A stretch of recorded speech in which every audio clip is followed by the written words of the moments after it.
All right, thanks. That's meeting with all the kids on the Oh, line. my goodness, and when you do status estimates for me, and I'm gonna get on the scene.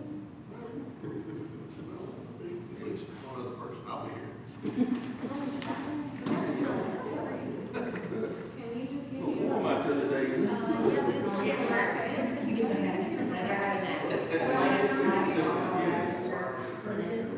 The light at the bike on the left is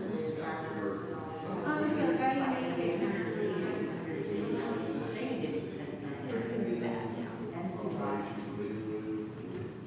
agree. I didn't do that. Now, I'll never forget that number.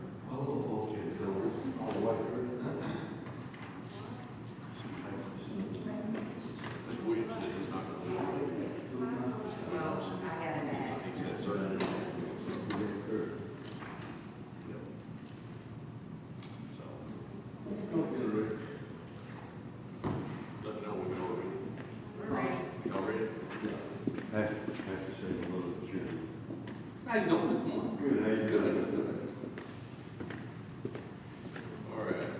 I think we got that all on recording and everything. So, I want to do a study session to follow up on one discussion that we had.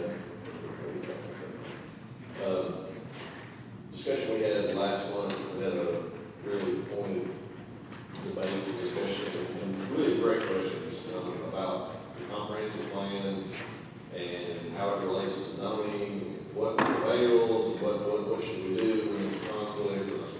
So I wanted to do a study session about that, and I wanted to kind of transition into what the answer is, or at least what I think the answer is, and what it implies to what we need to do now as a planning commission, and what we need to do in the future.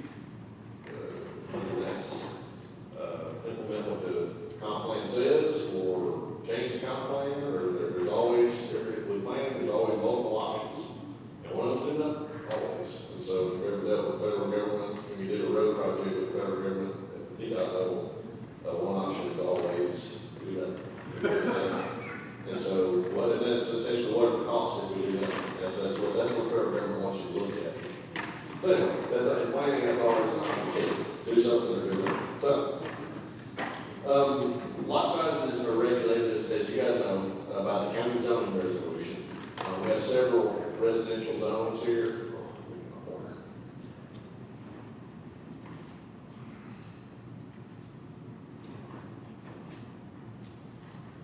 So, lot sizes are regulated by the county zoning resolution. That's where, that is where appropriately we receive guidance on how big or how small typically a lot would be allowed in a specific zoning district. Most of the county zones were residential. We'll look at that map here in a little bit. Standard minimum lot size across the county is 40,000 square foot, 0.92 acres.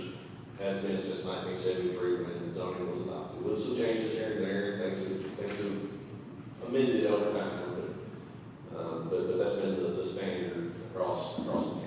And the comp plan at some length addresses that fact and talks about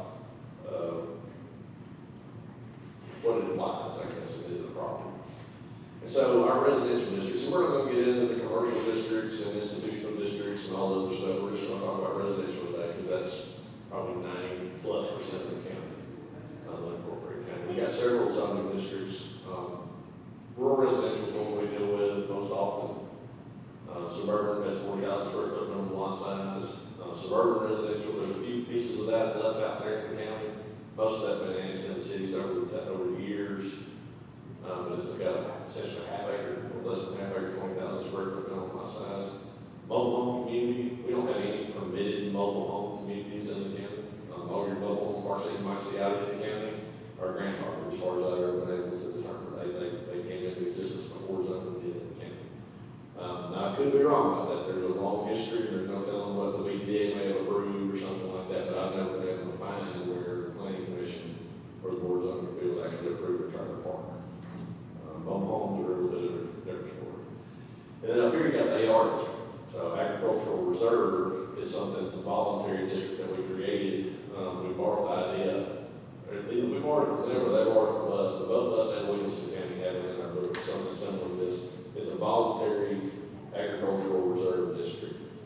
15-acre minimum lot size. Mr. Isaacson, one of those that used to own Circuit Road, has a big piece of property now on the extreme southeast corner of Sumner County. It's old Lockett farm. Lockett property got approved for, it was a thing he developed years ago. He bought that, decided he wanted it to be a zoning preserve, and he actually is the only person that's yet taken advantage of this 15-acre minimum lot size.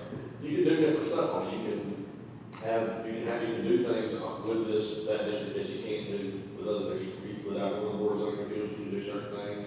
You can put a mobile home on it. If you wanted to hunt, use it as a hunting lot, a hunting kind of thing, or whatever. It's a big lot, so it should have one for free. But anyway, that's out there, but you can't really zone for larger than 5-acre tracts and make it work by order. You know what I'm saying? Where it's like we're going to dictate, that's the word I'm looking for, that you can't do smaller than 5-acre lots. That 5-acre is a crucial thing when it comes to zoning, state law, and all that stuff. Because if we started saying, hey, we want to have a 10-acre minimum lot size across the county, or across some part of the county, we said right here, this is all going to be 10-acre minimum lots. I can go, if I have a 20-acre piece of property, I can go cut off 5 acres today by deed, file it with the register of deeds office, and never talk to planning or anybody else. And so the issue that would arise if we created a 10 or 15-acre minimum lot size, those lots would get created, they would get sold, and then they come and get their building permit after they paid $200,000, and we'd say, I'm sorry, that's not buildable, you can't build on that. Big problem is what we see. And so it's not practical to have a zoning district that is required to be greater than 5 acres. So that 15 acres is a voluntary zoning district that you can apply for and receive, but typically required to have like a deed restriction limiting the lot size to 15 acres in their lot. So, all that being said, rural residential is the bulk of what we deal with, and that's what we're going to talk about today for the most part. Last night, there were some changes that were adopted by the county commission. At their meeting, they took out it was a unanimous vote, 23-0. They voted to take out the lot size reduction for public sewer, and to add in the provision here saying that you don't have public water, you have to have 5 acres.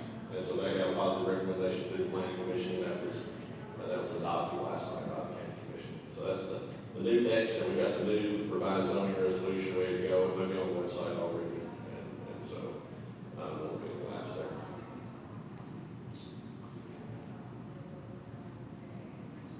So, May 2023 planning commission meeting, so last month we had a really good discussion, as I said a little while ago, about a really obvious conflict between the county zoning resolution and the county's comprehensive plan. And so, since I've been with the county, the last few years particularly, I've made it a point to talk about the comp plan a lot. Comp plan is the foundation of everything that we do. We're required to have a comprehensive plan. In order for the planning commission to function, we've got to have a general plan in place to the state law. So that's our general plan.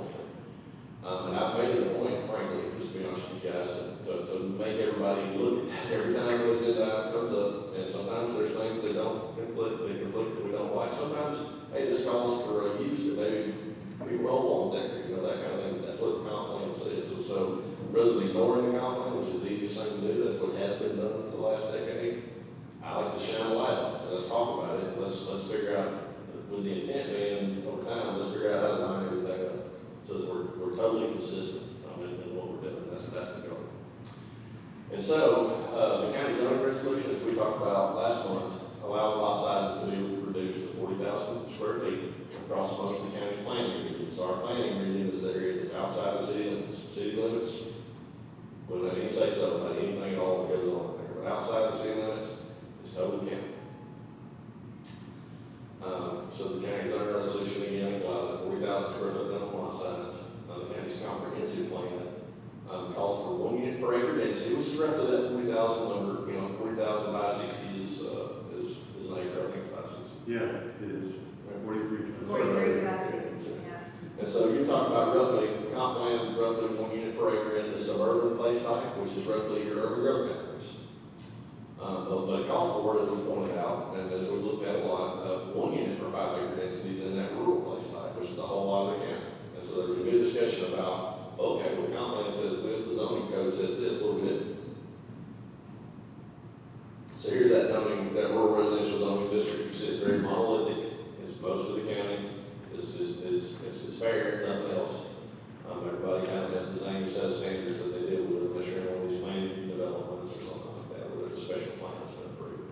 There's Mr. Isaac's property I was talking about, the Lockett Farm. And so, again, here's our comprehensive plan. This yellow area is suburban place type, 1 unit per acre. This green area here is rural place type, 1 unit per 5 acres. So here's where it says that, a little hard to read, but suburban, predominantly low density residential, 1 dwelling unit per 1 acre. Rural, predominantly rural and agricultural uses, very low density, 1 dwelling unit per 5 acres. Main emphasis on maintaining rural atmosphere and surroundings. So there's a conflict between zoning code, which says one thing, and the comp plan, which says something else. And so what I can tell you is that if let's just say we had a provision in our subdivision regulations that said minimum lot sizes are 60,000 square feet, and the zoning code said 40. And so state law says that the strictest, when there's a conflict like that, where it's unequivocal that both documents are absolutely requiring two different things, you go with the strictest provision. And the strictest in this context is the largest lot, right? The largest lot size is the strictest. And so on the face, my first thought, I started digging, and I was like, well, man, it looks like this comp plan, the state law is telling us the comp plan is going to prevail on this. That goes against what I had thought, but that's what state law says. So then I had to sit down, and it's the most boring thing in the world. I said, well, I better read the thing again. Because in the minutes, I had said something, I said, I think it says somewhere the zoning code related, it's in the minutes where I talked about that. But I couldn't remember where it said, so I sat down and read it again. And the county's comp plan, chapter 4, page 10, gives us some guidance on this. And so what the comp plan is clear about is that the zoning resolution goes in the event of conflict. And it states that the character areas, that rural and suburban place type stuff, they're not meant to supersede the existing zoning district requirement. But what it does say is that here's the vision, and what was supposed to happen in 2010 was decision makers implement this vision, change the zoning resolution to do this. And we did update the zoning resolution in 2020, but we didn't get to the minimum lot size stuff. That's always been kind of the third rail in Sumner County, I guess you might say. So it's kind of been left alone. We did do a lot of things that accomplished a lot of goals in the county.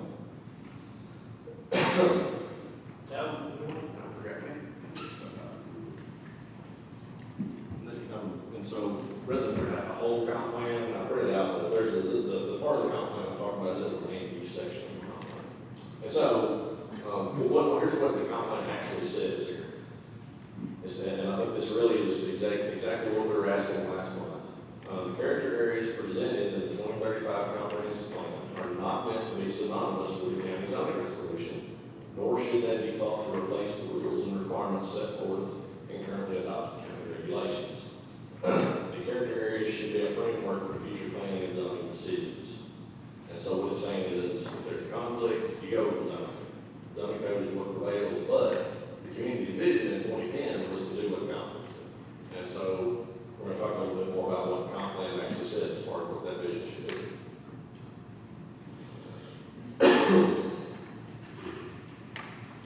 And so, what does this mean in practice? In practice, per the comp plan, applications that seek to use their existing zoning entitlement. And so that's very important. That word entitlement is a dirty word a lot. That sounds like, you're giving something away and that kind of stuff. But it's a constitutional right. We'll have a lawyer here with us to fact check on this, but that's training that Mr. Bratton has set through on some of the constitutional basis for zoning and those kinds of things. And so when you have that zoning, like I said, rural residential zoning, and somebody has it zoned for their property, there's a property entitlement there, essentially. And so it's a property right that can only be taken away by due process, right? So I can't, if I was on rural residential, which allows 40,000 square foot lots, I can't say, well, we don't like that, so we're going to go to 5. We're going to do 5 acre lots. We're not going to go through all this rigmarole, update the code or anything. We're just going to start implementing 5 acre lots. That's a take. That you deprive that person of due process under the law, and you take it, their property from them without due process. And so process, I think it's the fifth amendment, that talks about all that. And so, an example would be, somebody comes in to develop lots with 40,000 square foot lots, they should be approved if all requirements are met. If they come in and they say, I checked all the boxes, and that's their responsibility, that's not necessarily our responsibility. It is one of the things that I do, but at the end of the day, it's the applicant's job to demonstrate that he meets all the requirements, or she meets all the requirements. And so, if they come in the rural residential zone, regardless of what it says in the comp plan, you basically have to approve that, because there is a zoning entitlement there with a vested property, with a property right that's there. On the other hand, if somebody's coming through and they say, all right, I've got rural residential, but I really want suburban residential, or I really want this plan unit development that's going to allow me 5 lots per acre, or whatever it might be. They've got their existing zoning, they go do it, right? It's their property right, and it's a constitutional right that they do have.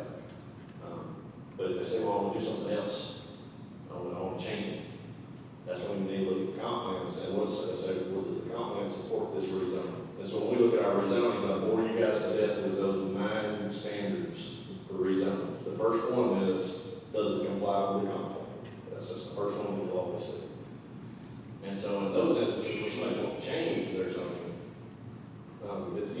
we do require finding of fact, which is in the bylaws that were updated, that it complies with the comp plan, everything. And so, the place type that's in the comp plan does cover in that situation. And so another thing it means in practice is, the 2035 comp plan does recommend that the county implement the larger block 5-acre agricultural rural zoning district in the rural portions of the county. It does recommend that. And so it's not saying stop the presses, deny everything until you get this change. You can't do that. You can't take it. That will end up, we'll lose inside of that argument essentially. But what it does say is follow due process that's set forth in state law for changing the zoning code and changing the plan, whatever we need to do to make this happen. So how does it recommend? How does the 2035 comprehensive plan actually say this? And I'm going to give, I think, 7 examples of what it says in the plan. It starts off here, chapter 4, page 4, and y'all have all this, it's in that little packet information that I just gave you. First thing it says is 2 criticisms of Sumner County's current zoning code include, most part, now this is a criticism, this is a bad thing that it's saying, right? Most parcels can be subdivided into 9.92 acre lots. This method of subdivision does not consider topographic constraints, which we've talked about a little bit in some previous study sessions as the basis for larger lots. And it encourages a sprawling development pattern without incentivizing concentrated development. And so one thing that's talking about there is conservation subdivisions and clustering and those kinds of things. And we'll talk about what Williamson County is doing as part of their rural preservation effort. Example 2, talking the land consumption patterns section here. This goes on a lot. I don't want to read it all, but you kind of get the highlights. This was in 2010, 2009, 2010. It was relevant then and very relevant today. Natural resources are under pressure for continued development. Agricultural land is in danger within the county.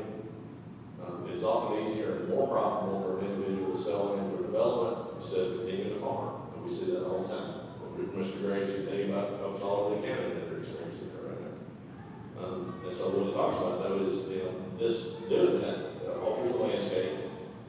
In current county zoning, with current county zoning adopted in most of the unincorporated portions of the county, the entire county could easily be consumed with housing at homes on 92 acre lots. Example 3, it says current zoning resolutions for county and municipalities have generated the current land consumption pattern in Sumner County. Continuing these policies yields undesirable results expressed by many residents. They did have an elaborate public outreach, and this is in 2010, long before I came here, but it's all documented. They talked to lots of folks, did lots of focus groups and that kind of stuff. The gist of what they heard from people was that the policies we have in place then, and they still do now to some extent, yields an undesirable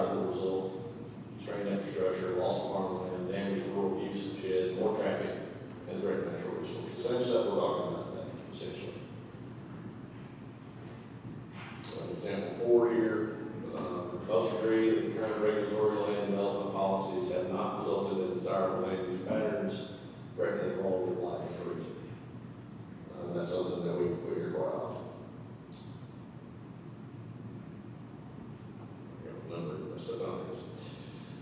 And so, going on to strategies, and there's a lot of stuff in these strategies that probably a lot of people in office today would disagree with. There's stuff about green lanes, there's stuff about all kinds of stuff that folks might disagree with. But there's also stuff in here that folks would probably agree with to this day. There's a rural preservation objectives and strategy section in there, and that's one of the separate portions I've printed out. It's on page 9 of that.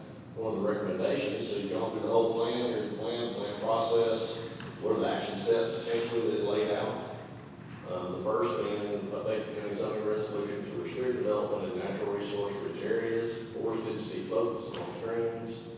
Lessen development meets established criteria that lessens impact, does not endanger life of property. So let's talk about steep slopes and those kinds of things.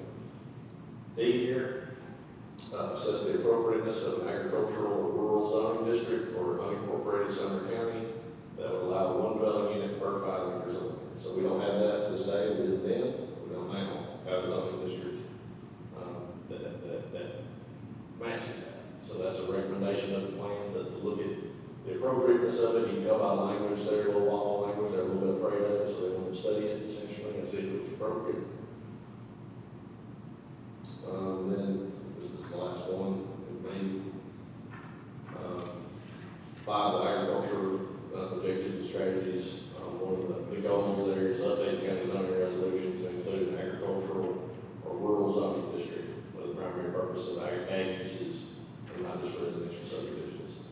I'd like to pick their brain and see what exactly they were talking about there at the time, but that's we kind of did that with that ag reserve district. That's kind of I think that fulfills the goal of this to some extent. But you can see that they were looking at different zoning districts and larger lots and that kind of thing. And so we look at Williamson County.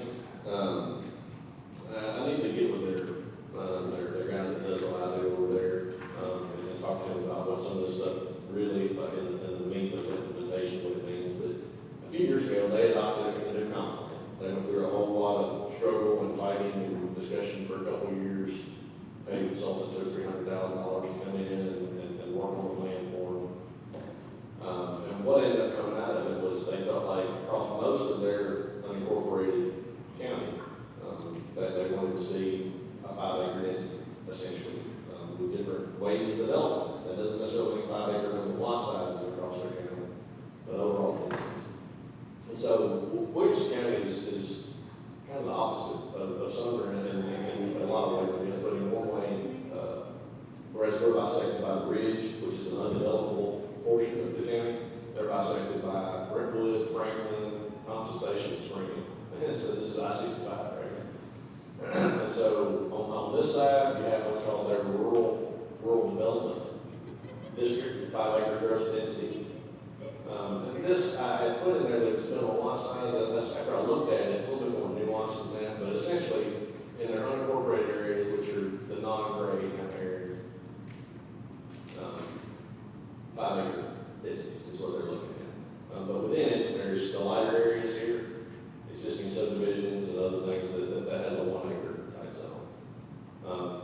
The white is the city limits. This gray is the metropolitan growth area, minimum lot size. So these are urban growth boundaries, like I was talking about with Sumner County. That's suburban place like that we have. They got something similar kind of set up with 1-acre minimum lot sizes there. Now some of their urban growth boundaries up here, like around Fairview, this is if you've ever been to that part of the county, it's very hilly and steep, and it's pretty plateau. And so they've got 5-acre restrictions in part of that as well. And so if we look at this is from their district standards here. And so, like I said, first I had thought that, and I need to get with them to talk a little bit more about it. That was in detail in your reading and stuff, but I thought that this was 5-acre minimum lot size. But as I look at it, what they've done is they've gone for 5-acre densities.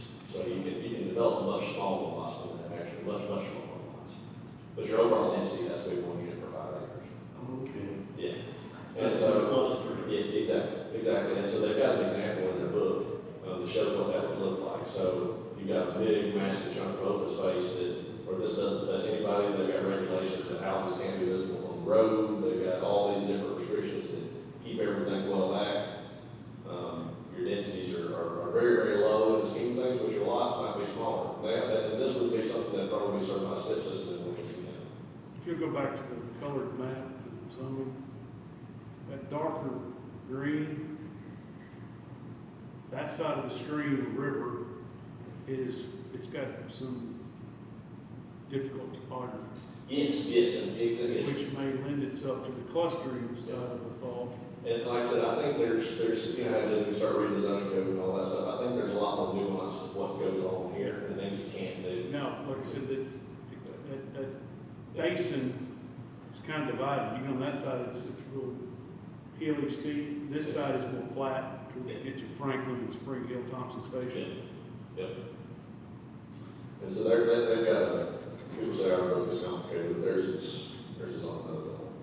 And so I need to talk to them a little bit more about what some of this stuff applies. But if you read what it says, maximum gross residential density for all subdivisions, 1 unit per 5 acres. You can go ahead and do 5 acre for traditional subdivisions. If you want to do less than 5 acres though, you do what they call a conservation subdivision, which is like this, where you get to develop a lot, but you're going to set aside a massive amount of open space. And that remains, that's owned by the HOA, essentially, can't do nothing, can't do anything with it. Do they talk about what they can do with that open space? Yeah, they've got, and we've got the same requirements in ours. It's chapter 8 of our zoning resolution, the open space set aside requirements. We borrowed theirs a number of years ago. So, in 8 feet for recreation, you can use it for agriculture, if you want to put it in soybeans or whatever.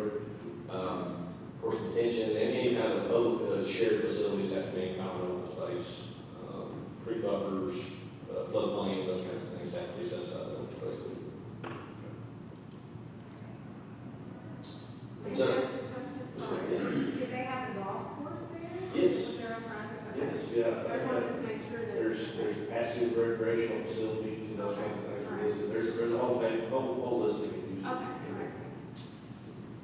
right. And so when we look at Sumner County, and we talked about this a little bit ago, and the county commission has been kind enough to us that we've got a new position that I hope may be able to help us come up with some stuff that'll take this from a real broad concept to something that's implementable here, but when it comes to GIS and those kinds of things, which we're lacking in. But when we look at Sumner County, and obviously apologies for how rough this is, but I just have to get this on the fly today. When we look at Sumner County, this middle part is the ridge, you know. Now, that's not exact, so I don't want to do that, but that's in general, that's roughly where the ridge is. Steep Cobo, tough to develop, probably don't want to see a whole lot of development on those. Apparently there was some big, I don't know where it all occurred, but in our comp plan talks about it in 1974, there were landslides and stuff like that in Sumner County, which I don't know anything about what that was, but apparently there were some really big problems in some parts of the county with some, it really rained heavy or something. And so it's not appropriate for development for the most part. If you look up here in Portland, that area, I'm from West Tennessee, so I'm from Lincoln County, and when I see farmland in most of Sumner County, it's not farmland. Most of it, it's hobby farms, and it's somebody that's got to do soybeans so they get a tax break and those kinds of things.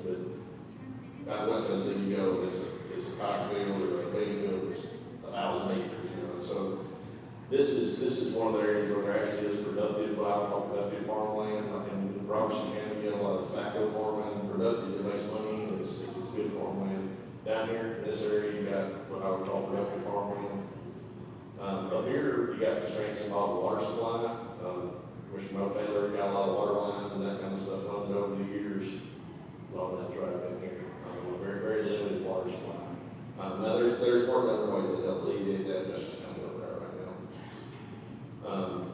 The New Deal area, if y'all are familiar with that was back in the 50s, economic center for Sumner County that's declined a lot over the years. But we were talking about at the office the other day, you can still see old stores and intersections there. It was almost like a little town at the time. And so there's still a good bit of industrial facilities there. Maybe ways to talk about incentivizing redevelopment, getting zoning in place and that kind of thing there. Bethpage, we've talked about that some. You have to be careful when you talk about redevelopment and those kinds of things. But within Bethpage, this is one of the things, if I go back to that slide where we talked about 0.92 acres is disadvantageous. Another thing that criticizes the zoning code for is that 40,000 square foot lot size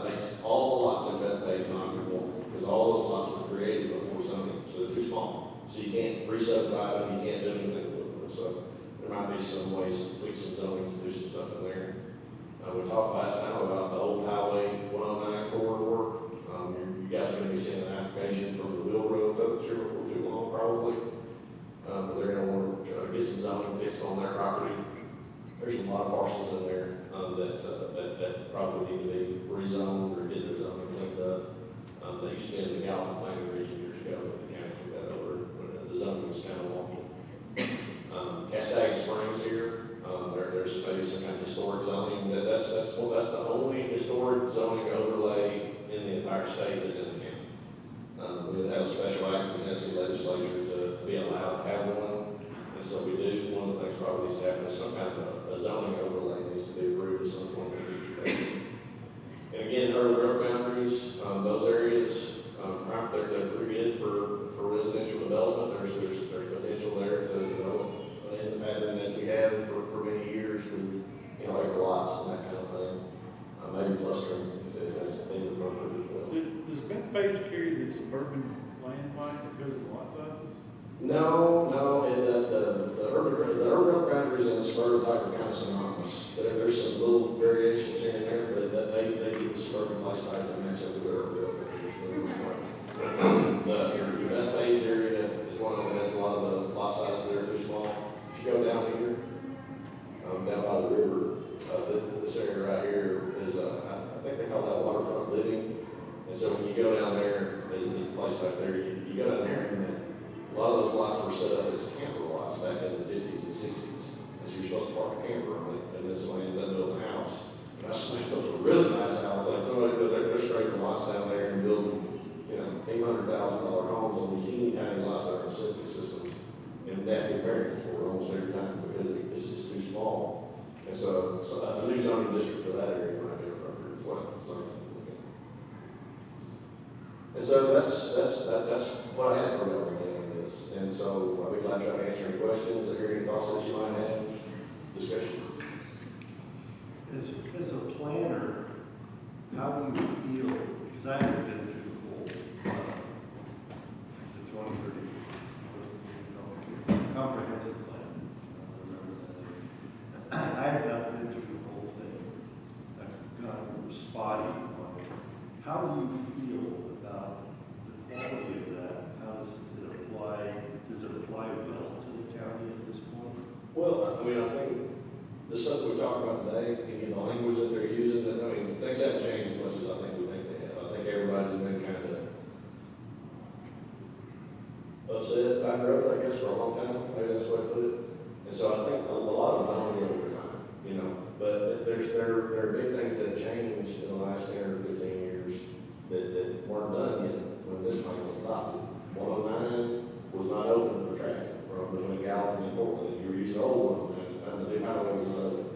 We probably needs to be a little better look about what's the vision for that corridor. If anything, does it just stay agricultural and try to keep bird vegetable animals and that kind of thing? That's fine.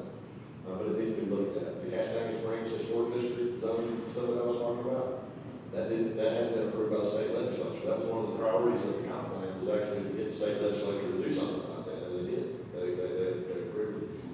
You got other stuff like the Liberty campus and all these other things that changed over time as well.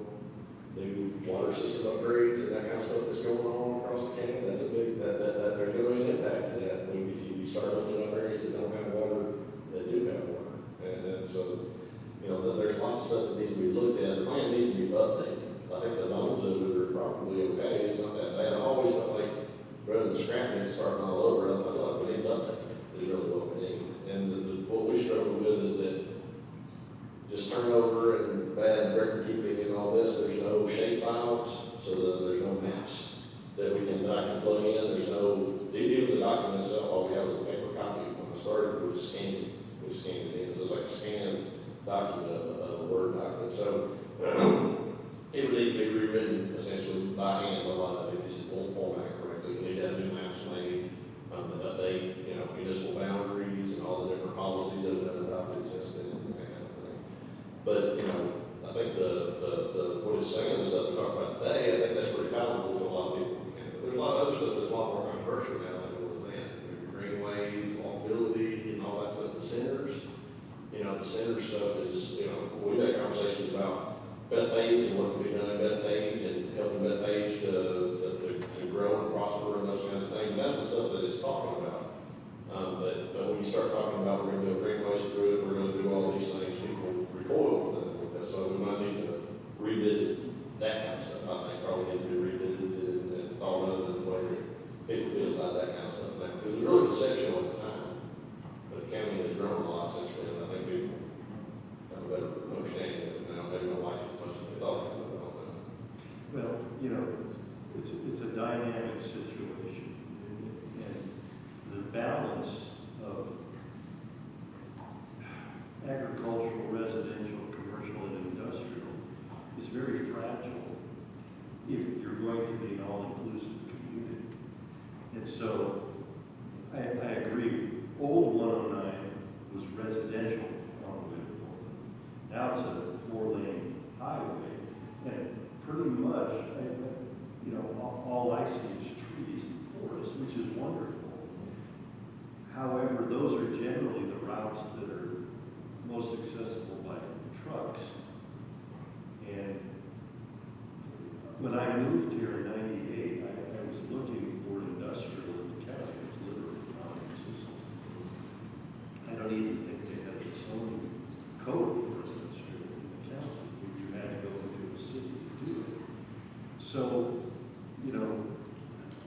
I know that the people of District 8, or District 6, which I represent, are in large part anti-growth because of the negatives that have been there. On the other hand, I think that getting behind the fathers and mothers of Bethpage, Stallion Springs, or Newville, or, to have a small community that is somewhat self-sustaining, that has light industrial or commercial, may make some sense.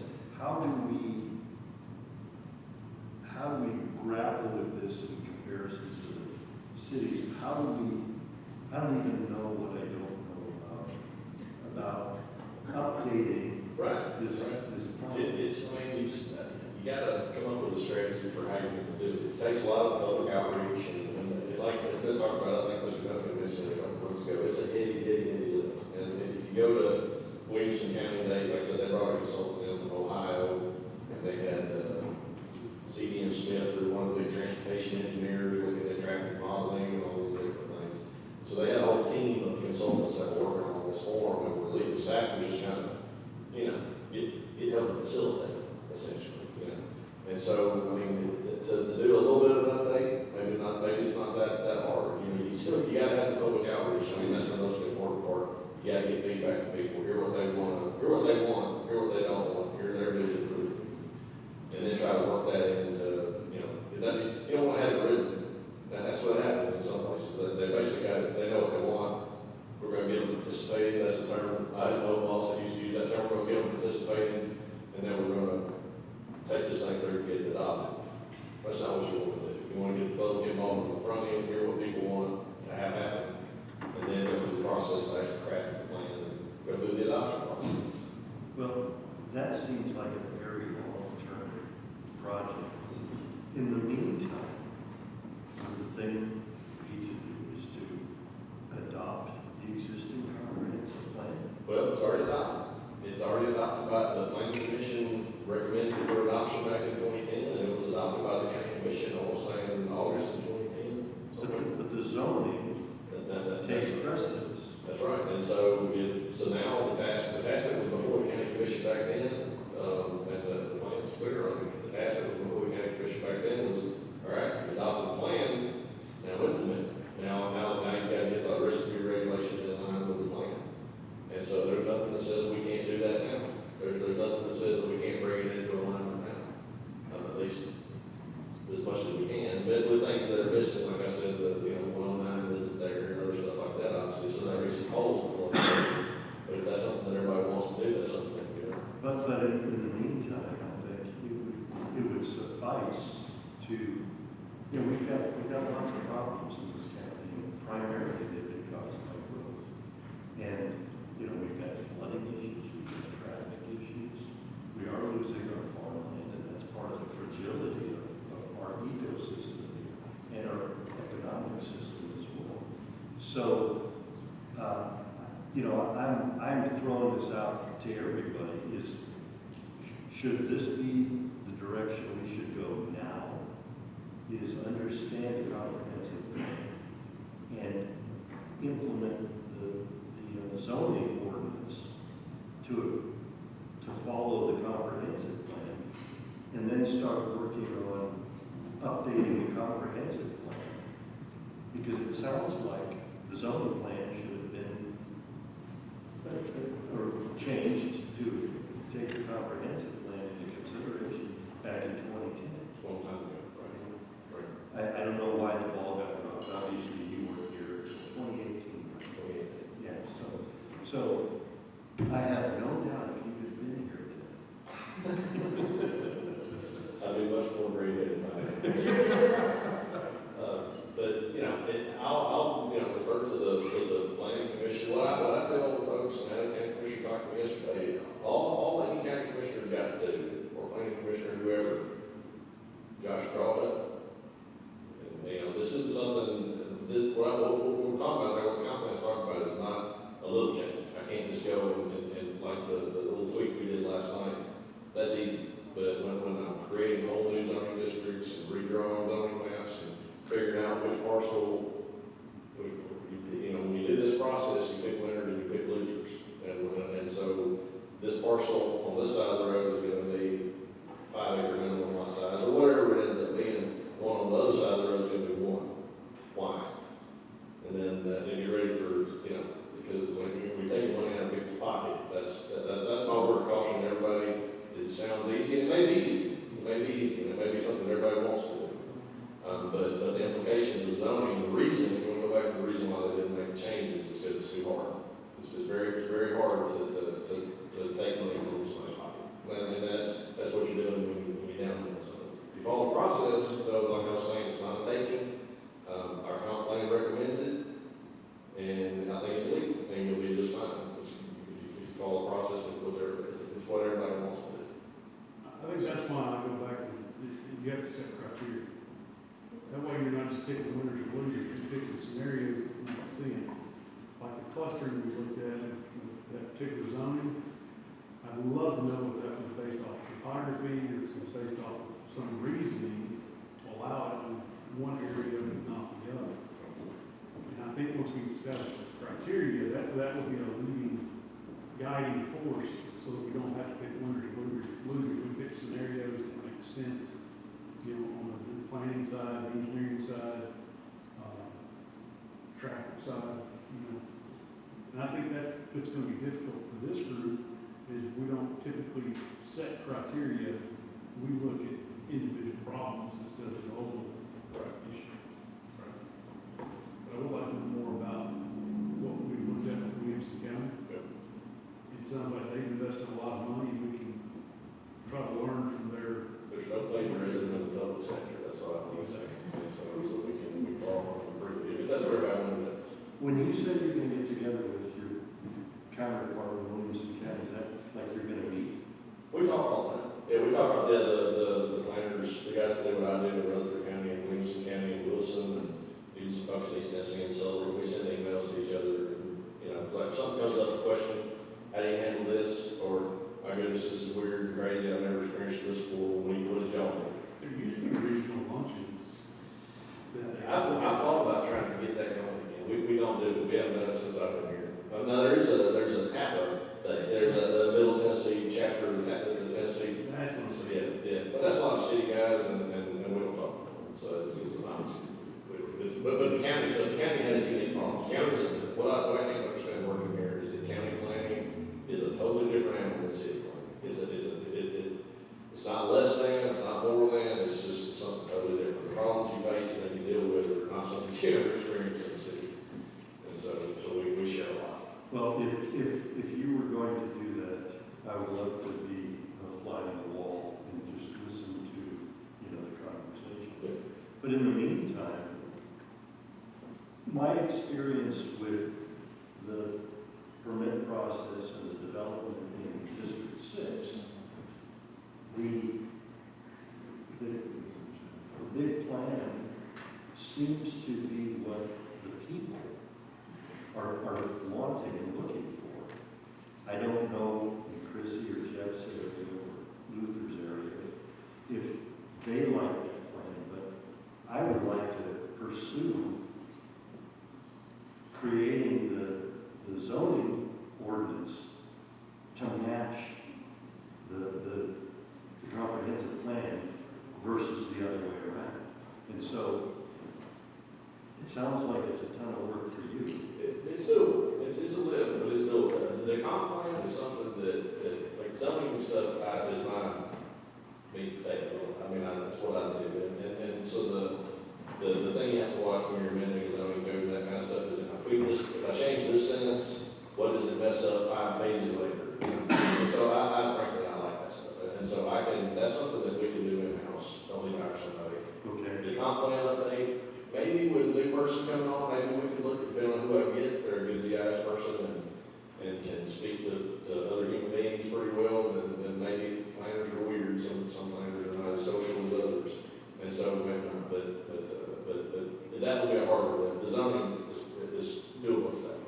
There's things in the current comp plan that you may not want to create zoning for. Because I went through that with ad hoc committee on Long Pike, because it talked about commercial centers along Long Pike. And I think you would lose if you tried to implement those kind of things. Even though they're already there, people are going to get rid of them. Well, we can tweak the comprehensive plan too. Correct. That's what. But I'm just saying, if you just create zoning to match the comprehensive plan, you may create a bigger bucket of issues. Well, and I was going to suggest that maybe we take, if we approve the changing the day, we're not going to have a meeting in July. That would give us 2 months to study the comprehensive plan. And, talk to Josh about it, and phone calls or meet with him like I do periodically. Well, we've had several comp plan issues identified, and I think if we looked at those, it would be a good beginning before a plan amendment to be considered. I think we got to figure out, what do we want to do? What help give me 5 goals, whatever it might be. Because what Mr. Duncan was talking about, I'll give you guys just a good example real quick. This is going to resonate with Commissioner Miller. Let me find it here. Comp plan calls for this area, it's hard to see on this screen, but it's a brighter yellow area. Oh, it's actually right here, it's this orange. And so that's New Shackle and Long Hollow Pike. Calls for that to be, that's a high growth center. If we amend, if I try to bring that forward, we're not going to be successful. Right? That's not going to happen. So we got to find out. We're not going to be able to gain complete compliance with this plan because the plan has faults. It has things that people just don't like anymore, and that probably the consensus will be to change. And so we're not going to get 100% compliance right now. We can go through in that list. I can show you all quite a few things that over the past 5 years I've been here that we've been able to check boxes on. Steep slope stuff, like critical lot plan requirements, some floodplain stuff. We've done a whole bunch of things. But there's a lot of stuff that is we're not gonna aim for complete compliance. We're gonna aim for substantial compliance. But there's still low hanging fruit, like lot size conversation. I think that's one that this group could really look at fixing is the lot size variance between the two zoning and conflict. I think that's something we can reconcile. The major corridors, the transportation corridors, we can look at those and see how the comp plan does it versus the way the zoning does it. Because we've got some new corridors like 109. And I think those are the kind of things we could identify for staff to look at and bring them forward. Because again, we're not going to be able to redo the whole comp plan without a major team effort with that. But again, I think you've identified a number here. One is the lot size. What do you think, what is the purpose of where we're going with it? I mean, yours is logic. There's some thought out there. The other logic is just to make the county appear to be more county, so that logic versus your logic is two different logics. And so But I think the comp plan we need, captures that. if I understand. I have not read the code, but I think the comp plan covers that in wanting some of the 5-acre lots and some of the agricultural area preservation. So I think the comp plan covers a lot of those kind of concerns that the public had then and may have now. But we're not going to be able to redo the whole plan, so let's look at the things that we can accomplish with the staff we have.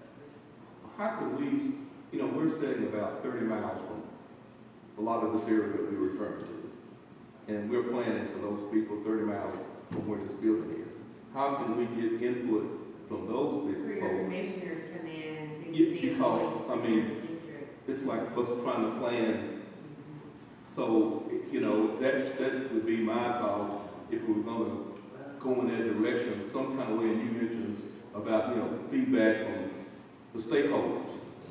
And if they buy into it, it's a great plan, it's something good, it flies, but, I don't know at this point. I can't sit here and I believe what you described, though, is how the comp plan was originally put together. They had those meetings, and granted it was in 2010 or earlier, but that would be part of the update. You'd have those meetings in those different communities, and you'd update the plan. And then it would trickle down through staff to the zoning. So you could theoretically capture all that input from the public. yeah, I understand what you're saying, and what you're saying is logical. But if a completely area with utilities and all the amenities, if the thought is we still like to see this area in 3-acre tracts, this updating the comp plan versus the logic, okay, I understand 3 or 5 acres, because it's the ridge. You couldn't get a septic tank on anything other than, you probably, but if you have a 100-acre farm that's fertile land, it could perk or whatever, of how many lots, what are your thoughts for dealing with that? And that's not a logical thing, that's a philosophy thing, I think. Well, it's a geographic thing as well. And I'm just gonna lay all my cards on the table. I was born and raised in Southern California and lived there for 40 years. My dad was a builder. I was a builder with him. What they did in Southern California is destroy the most fertile growing land on earth. Because the agricultural schools would say Orange County and the LA Basin is the most fertile land on earth. So part of that is geographic. They also totally wiped out their water table. So now to get water, you gotta go 200 feet below the ground. To flood control, the idea was get water to the ocean as fast as possible. I mean, they just did everything wrong in retrospect that you could do wrong. And we have an opportunity here to learn from other mistakes made by other areas and do it right here. And, and then if you talk about the economic, the state of Tennessee has done some things, and you guys might not know about this, but as commissioners, we do. In 2006, there was a law passed called the County Powers Relief Act of 2006 that limits our ability to charge impact fees on new development. Well, people say, well, that's not fair to charge new development. Well, is it fair to make the people who live here already subsidize the new development? And I think we'd all say, no, I don't mind growth, but if I have to pay for it out of my property taxes, well, that's exactly what happens. We have Liberty Creek School System, 3,600 kids, $200 million. It's $50,000 a child. So if you imagine one house per residence, that contribution, depending on how you look at it, ought to be $50,000.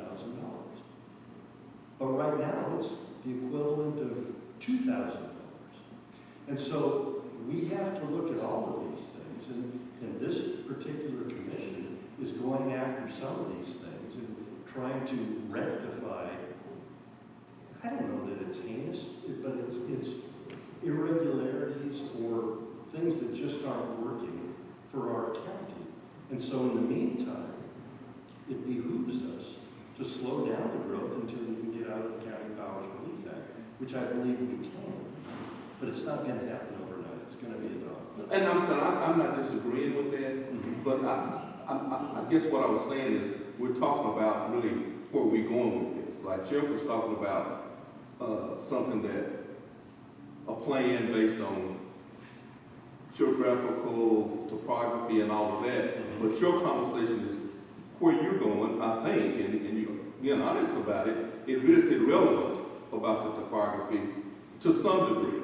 No, I think it's totally irrelevant. Well, it is, but if you have a 200-acre farm that's fertile and you can develop it, and you choose not to develop it, it's not because of topography.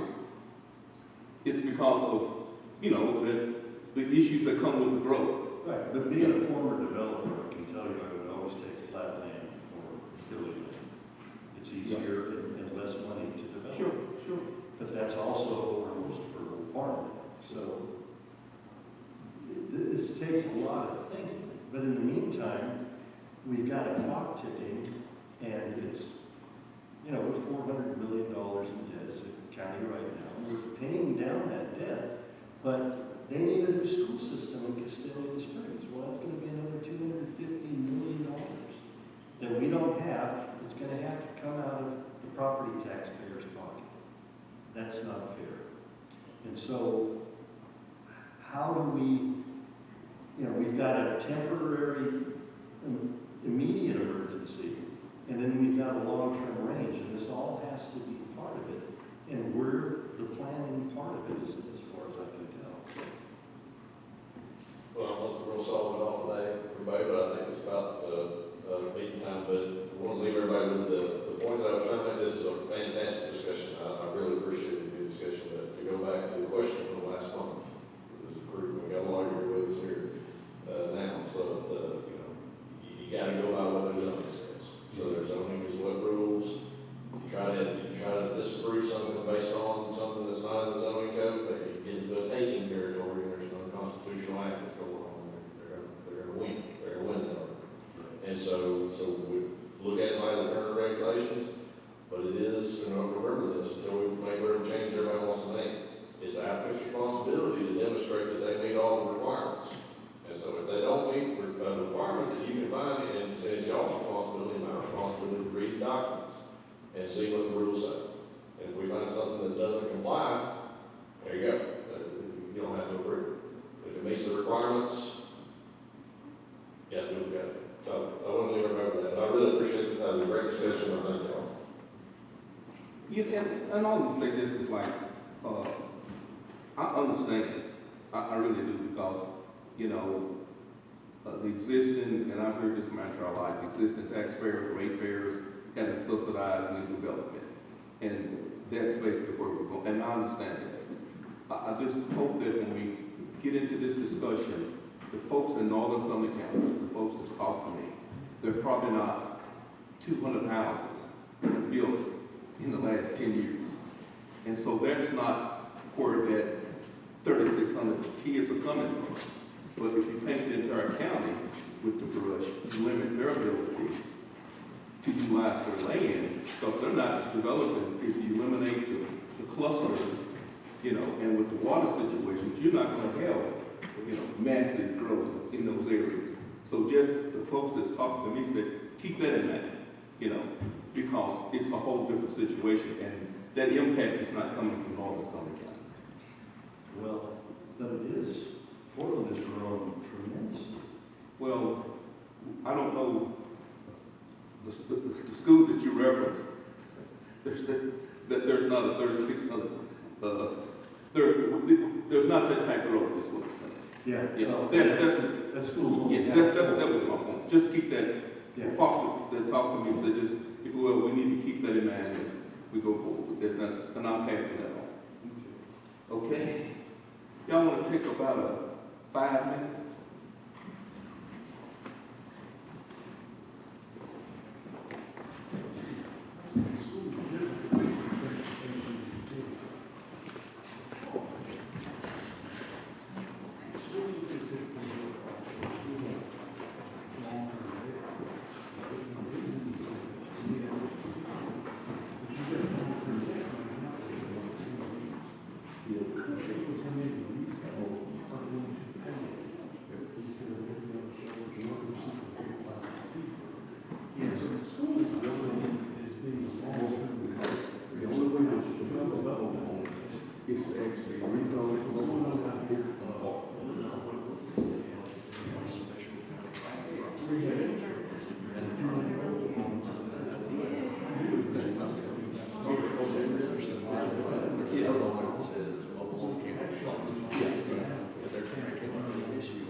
These are long-term investments. People who feel they'll have to contribute for it. Right.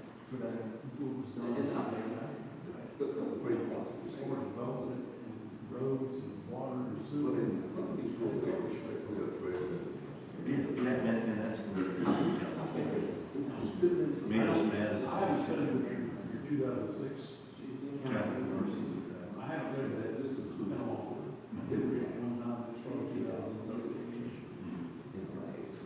June County did something like that.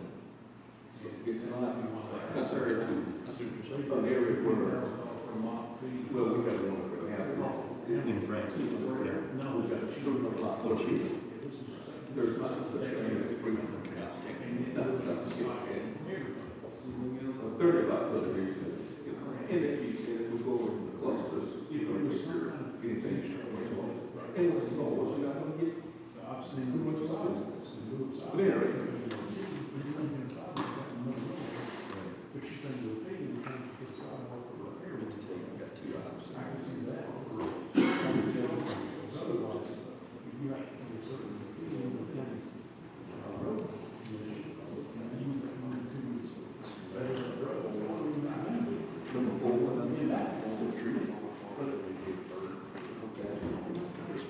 I'm just passionate about school.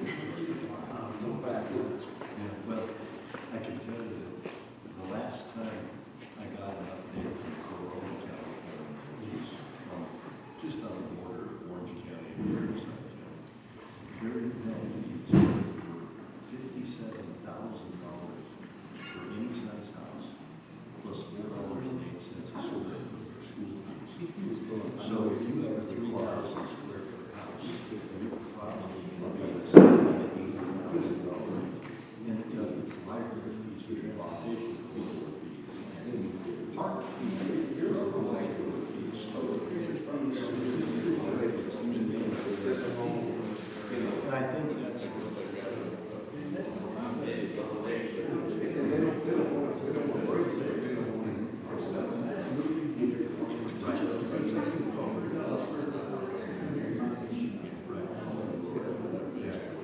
I mean, that's what I was thinking. I saw it in 1957 in Dustin, California. That was, you got to be arguing on this. And I bought a house that was 2,900 and 2,000 square foot basement, and 504. I sold it at 317. I bought this one for 2,800. And I could, so I did. And I had one family out of it, but it was worth the best thing. And I want it for everybody. We have to realize we can't take the entire world.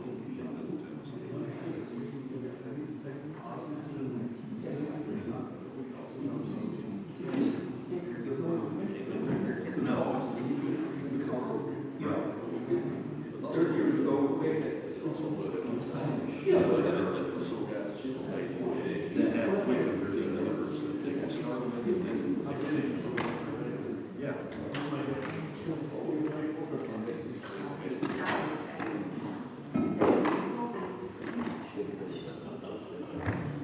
You know, I'm so concerned with what's happening here. You know, I was born in 1948 when I lived in 1980. I'm sure. And I was that I thought one of the things as a very young, working with my father, they got it.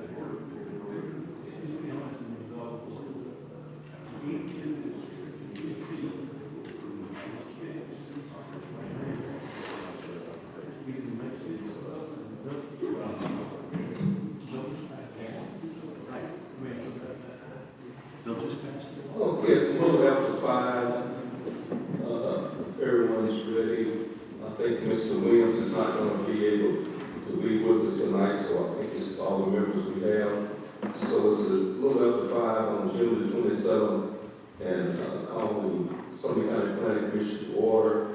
We have 4 members present, so I declare that we have a quorum. Okay. Did you receive a copy of the minutes Yes. of last month? Mhm. If so, I entertain a motion to approve. I have a motion, I have a second. Any questions? Hearing none, all in favor, please vote by saying aye. Opposed, motion carries. Agenda, I think there's some deletions there. Yes, sir. Staff would like to request 2 deferrals. The first being item number 4, Retreat Norman Farm, PUD Phase 3A. That project is, it's not quite at the substantial completion phase that we require to be at in order to get the final plat approved. They'll need to come back next time the planning commission meets. And number 5, Chris Miller lots, we requested a deferral on that one as well. That one, we don't have water availability letter for that, and so we don't know if that public water is available to serve those lots. And so we let the applicant go all the way until today to get it to us, and that's gonna be it. So we're gonna request a deferral on that as well. So those two. Yes, sir. So I entertain a motion to approve the agenda with the deletions of item 4 and 5. I make a motion. I have a motion. Second. I have a second. Any questions? Hearing none, all in favor, please vote by saying aye. Aye. Opposed, motion carries. Okay. There's not any public hearings like this. No, sir, Mr. Chairman, we just have the public comment on there for anybody that wants to speak to the planning commission in general. But no, sir, no public hearings. There's no public hearings, but if someone would like to speak about an item that's on the agenda, you can sign up at this time.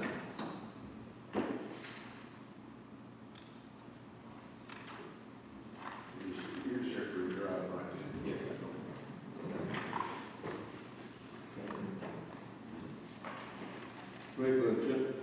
Regular agenda, West Estate, Section 2, preliminary plat, self-comments, please. Yes, sir. Thank you, Mr. Chairman. Mr. Chairman, this is an 11 lot subdivision located on Highway 259 and Fleming Road, zone rural residential. Project surveyor, this is Richard Graves, and project engineer is Greenland Design. This item was deferred on the May 23rd, 2023 planning commission meeting. This was one of the subjects of our study session we did. The planning commissioners some confusion about the conflict between what the comprehensive plan says for this area of the county and what the zoning code says. As we discussed during the meeting, essentially the zoning code will rule in this item. This is an aerial photo of the subject property. If you look at the property, you see the chunk taken out of the middle of it right here. That was phase 1 of this development. The surveyor cut off 2 lots here back in 2021 and has returned to subdivide the remainder of the property at this time. This is a sketch plat that was approved back in November of 2022.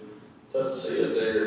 You can see the proposed smaller subdivision lots that we planted, and you see behind it, you see substantial tracts, 9 to 11 acres for the remainder tracts up here, or down here, accessing Highway 259. Again, as the planning commission knows, those lots over 5 acres are not required to be platted per state law, or anything less than 5 acres has to be platted through the planning commission. And so this is the preliminary plat that's before the planning commission this evening. Utilities and fire protection, there is a fire hydrant that's depicted on the sketch plat to serve these lots.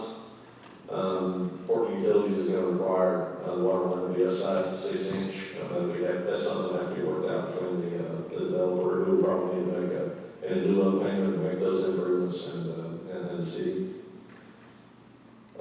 Right away, we need to be dedicated to long haul roadways.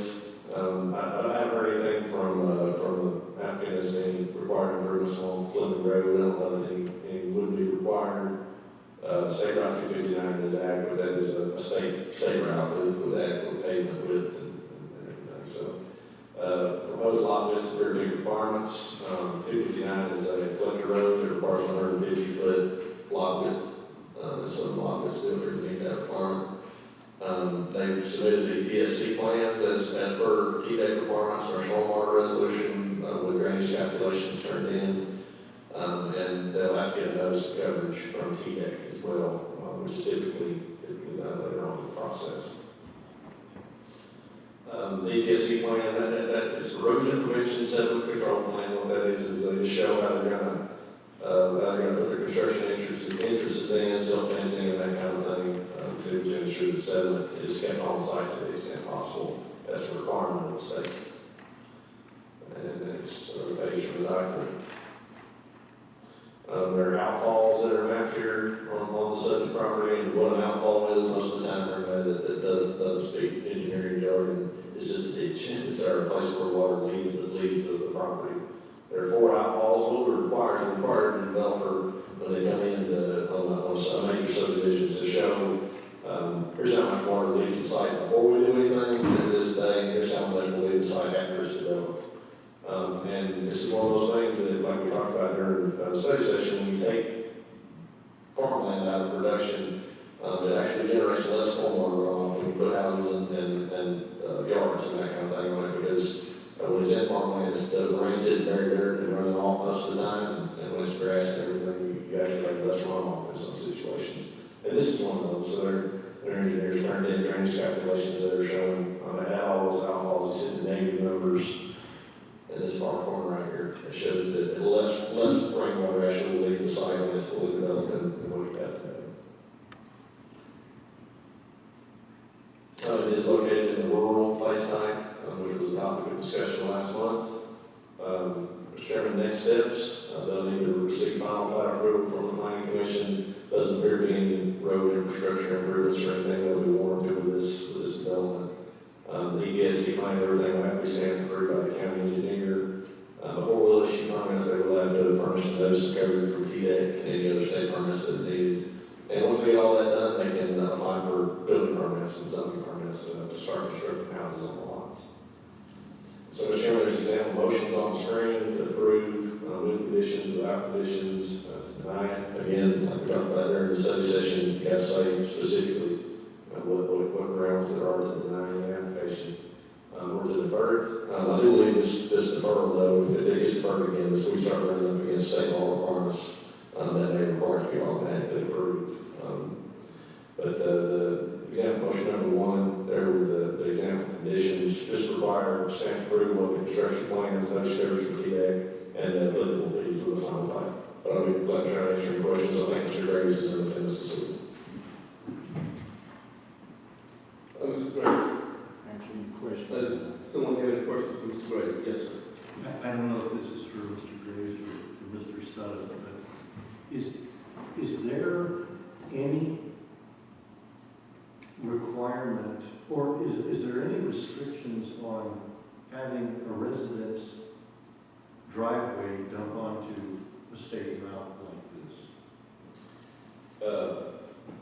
There's a plat. That's a great question. And yes, there are requirements. The first being that there's a drive connection permit that you have to obtain from the state. On a county road, you have to go down to the highway department and get a drive connection permit from Toby Ellis's office. At TDOT, you get it from the district office here in Gallatin in Sumner County. And so they're going to ensure that the culvert is whatever size they want it to be and all that. From the county's perspective, yes, there's lot width requirements that we require on a collector road. It has to be at least 150 feet wide. That's the driveway spacing type requirement. Arterial roads have to be at least 200 feet wide. If the planning commission wants to, an alternate means of access can be required if one's feasible. I don't know whether one would be feasible as this is proposed, but construction of a private drive or something like that could be one if it's feasible. We don't have no regulatory language necessarily for the private driveway. Some jurisdictions do that, where they'll have like essentially like a frontage road or something like that, and then that would be appropriate on something like, US 31E or something like that would definitely be appropriate. But lot width requirements is basically what we do to ensure driveway spacing. Picking at the site next to the plans of that nature, too. I know it's a huge problem on Highway 25 through Castelia Springs from Airport Road on. A lot more accidents happening rear-ended because people can't get out of the traffic. I'm just wondering if and when this will be a problem, but it sounds like this is a pretty rural area at this point in time. In the past, the county has frowned for a long time on shared driveway agreements.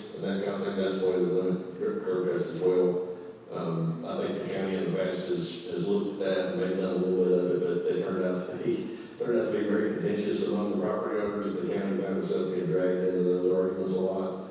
And so the county actually kind of went in the opposite direction over the years and has said everybody needs to have their own driveway, so that they're not fighting over who has to maintain what and that kind of thing. Any other questions for Josh or for Mr. Graves? Being none, I entertain a motion to approve.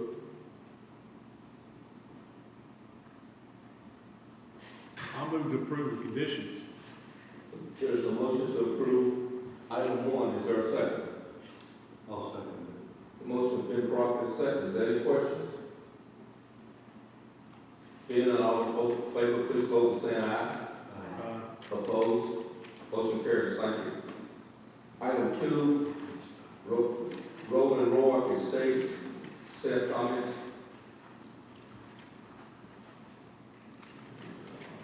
There we go. Thank you, Mr. Chairman. This is a sketch plat depicting 7 residential building lots on 9.85 acres located along Boulder Bridge Road. The overall property has 117 acres. Now I'll show a sketch of that as well. Zone for residential. Mr. Graves is the project surveyor. Water services provided by White House Utilities. Lots will be served by individual septic tanks. Richard, I've got a sketch of Drew, we got one showing. This is the aerial view of the subject property. This is the sketch plat that was approved last month by the planning commission. One thing to note, there are these driveway accesses right here. That's been problematic in the past. This is the preliminary plat that's before the planning commission here. You see the lots here on Little Bridge Road. Little Bridge is a collector road.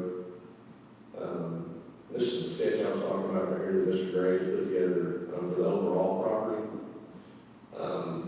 You see the 7 lots here along Little Bridge Road. And what they've shown here is very, very, very large lots. Being the remainder tract, 30 to 40 acres apiece. I don't know whether that's the final definitive plan for this property or what the eventual plan might be.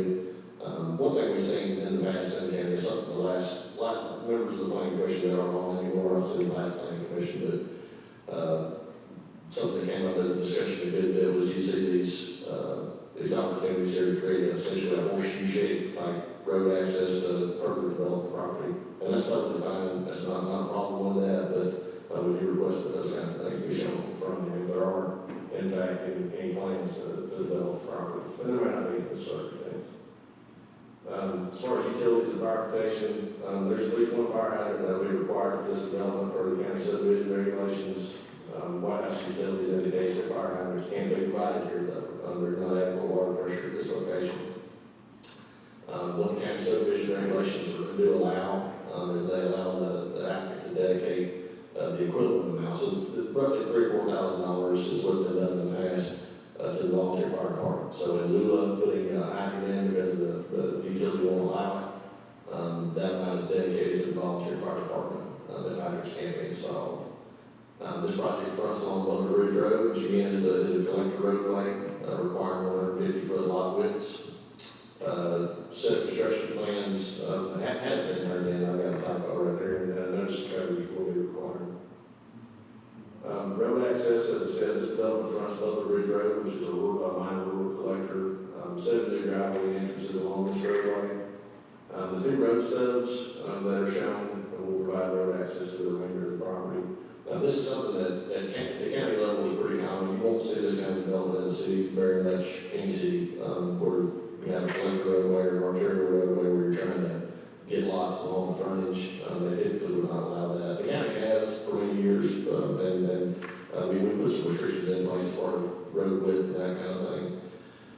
There are recent changes to the county subdivision regulations that allow the planning commission, if they want to, more closely regulate this kind of development by requiring an alternate access.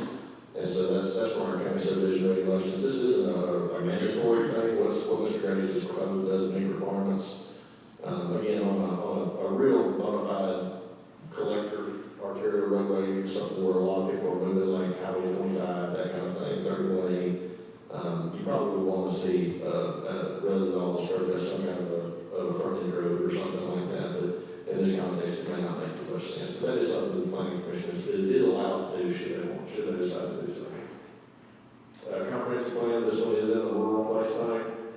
So I think, looking at the overall property that Mr. Graves has proposed here with all the lots, I think you definitely have overall densities far in excess of 1 unit per 5 acres. That's where the comp plan, those lot sizes that are proposed in the first phase of this plan. Again, don't apply with the comp plan, but we do need to take zoning into account first and foremost. Next steps, need to obtain final approval of the construction plans from the county engineer.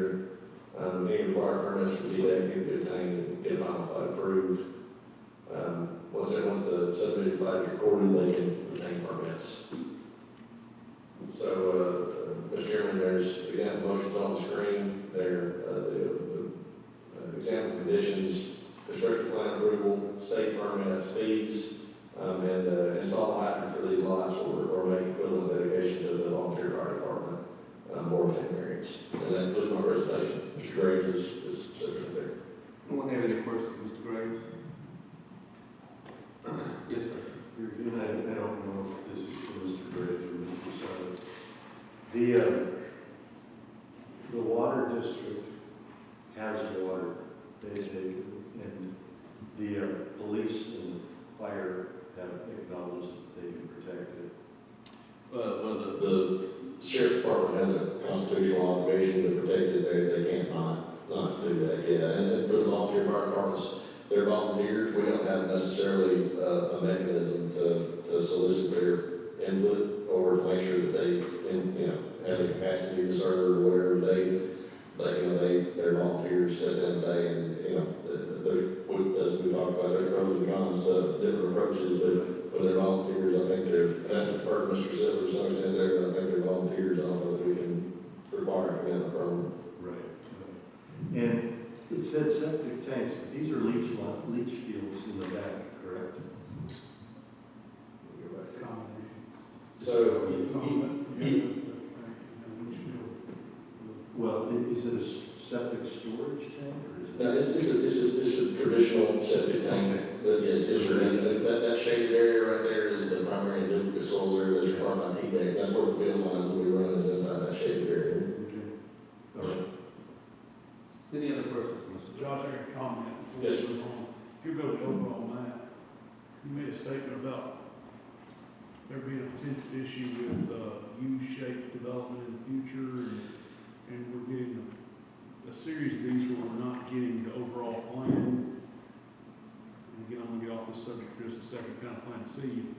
Would that be a good situation to plant some kind of moratorium for 3 years that you can't do anything to that property or those lots? Well, we actually did have something. This was when I first started in the county. This was a big issue. They were, I say surveyors. It wasn't surveyors. It was their clients. They were wanting to buy things up a few lots at a time, so you did trigger a bigger review. And the planning commission essentially put a stop to that. And one of the things that was put in place was you get one plat basically, and then after that you gotta develop the rest of the property, or you have to come in with a full sketch plat. So if they decide they wanted to do something else with this property, they got to bring in a sketch plat for the entire tract, so they can really look at it. Does that answer your question? Yes, sir. Mr. Chairman, thank you for the levy on Is there another question? Entertain a motion to approve. that. I move approval with condition. Is there a second? I'll second it. Motion been made, properly second. Is there any other questions? Being none, all in favor, please vote by saying aye. Opposed? No. Motion carries. I'm sorry. You voted no. I have one. I heard those clearly, so I'm not going to call for a roll call. Y'all okay with that? Next item is item 3. Riggs Hall subdivision, preliminary plat, Steph Thomas. Yes, sir. Yes, sir. This is a 5-lot subdivision, lots ranging from 0.958 acres to 1.4 acres.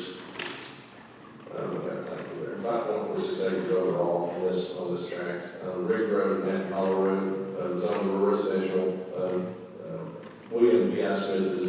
surveyor and engineer for this project. I don't believe that he is in attendance. I don't think we've sent a representative, but the property owner is here. The plan indicates all structures on the site will be removed. There's a trailer house on this acre lot, and there's another house on the 4-acre tract as well. Disregard this. It's like a record that's typo, so it's over from the previous presentation.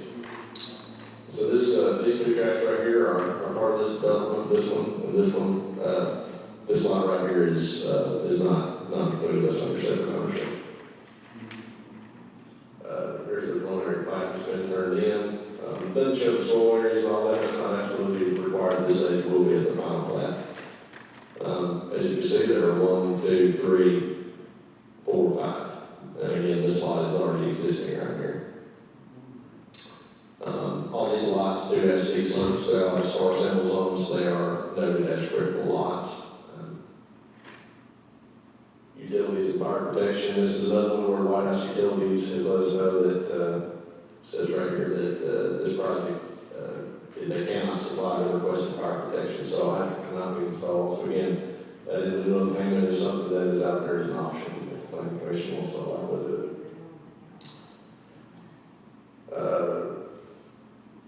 Added right away along the roadways, a lot of these big requirements they have turned in the PSC plan with this. The lots, again, these lots are pretty steep. A lot of the property itself is over 15%. It's labeled as critical lots on the plan.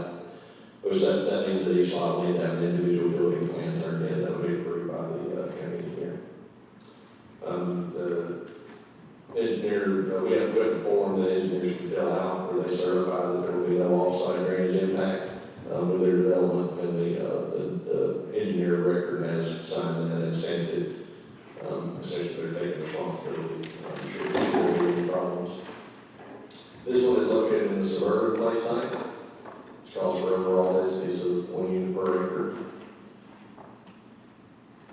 Next steps on this one that's approved here this evening, need to receive final plat approval, construction plan approval, very simple set of construction plans. It's a stretch to call them that, but that's the PPSC plan and the critical lot plans, which are much more detailed. They need to be turned in when they come in to apply for zoning permits and land service permits. But there is a $750 per lot fee that does apply for the critical lot plan review. Once the county engineer approves those critical lot plans, they can obtain the rest of the permits. So, Mr. Chairman, there's example motions there on the screen with conditions A through D. None of those are any different than what we've talked about for us with the critical lot. Again, the property owner, Ms. Catherine, I didn't get her last name, she's intended to Ryan to speak to the property with the planning commission officer. Ms. Lang?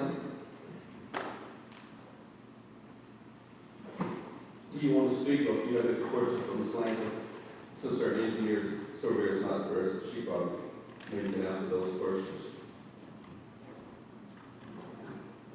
So is this the same as the last one, when they can't have fire hydrants, or do they have to make a donation? I don't see that up there.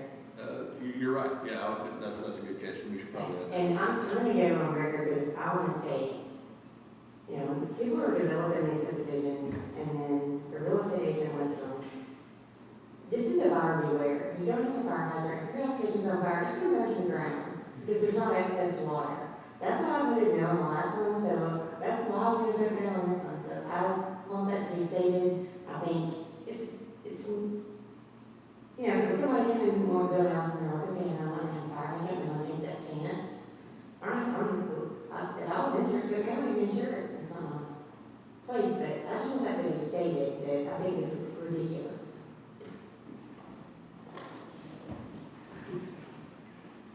Any other questions? Any questions for the property owner? Yes. None of the property owner, but Josh, is, here again, I don't know anything about the state fire code like you do, but is there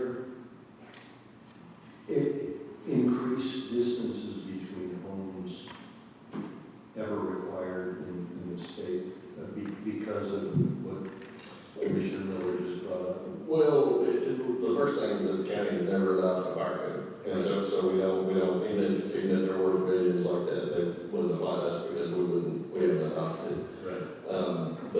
Yes, but I think there are provisions closer than what would be, if you're talking 7 feet, those kinds of things, I think there's some provisions there. The first thing you trigger, you know, sprinkler systems and all the other things and that kind of stuff. This, you know, the topic of fire hydrants is something that was a hot topic when I first started at the county. It comes up every few years as a topic of discussion. And with the zone changes, zoning update that we're talking about, that's obviously something that can be taken into account when you're looking at minimum lot sizes and those kinds of things. Yeah, because I know that, you know, they have tanker trucks, but by the time you get them out there, the houses are usually burned to the ground. Yeah. Okay. Any other questions? I have a question, Mr. Chairman, but I'd like to ask the county engineer, because I thought of one that I can't answer. These are critical slopes, and since they do not show the leach fields, are you aware of any minimum slopes for leach fields that would not be able to be used because they're critical lot slope? I don't know of any, but I don't know that the state may have some requirements that are relating to the slope of those leach fields. I know leach fields are functionally supposed to,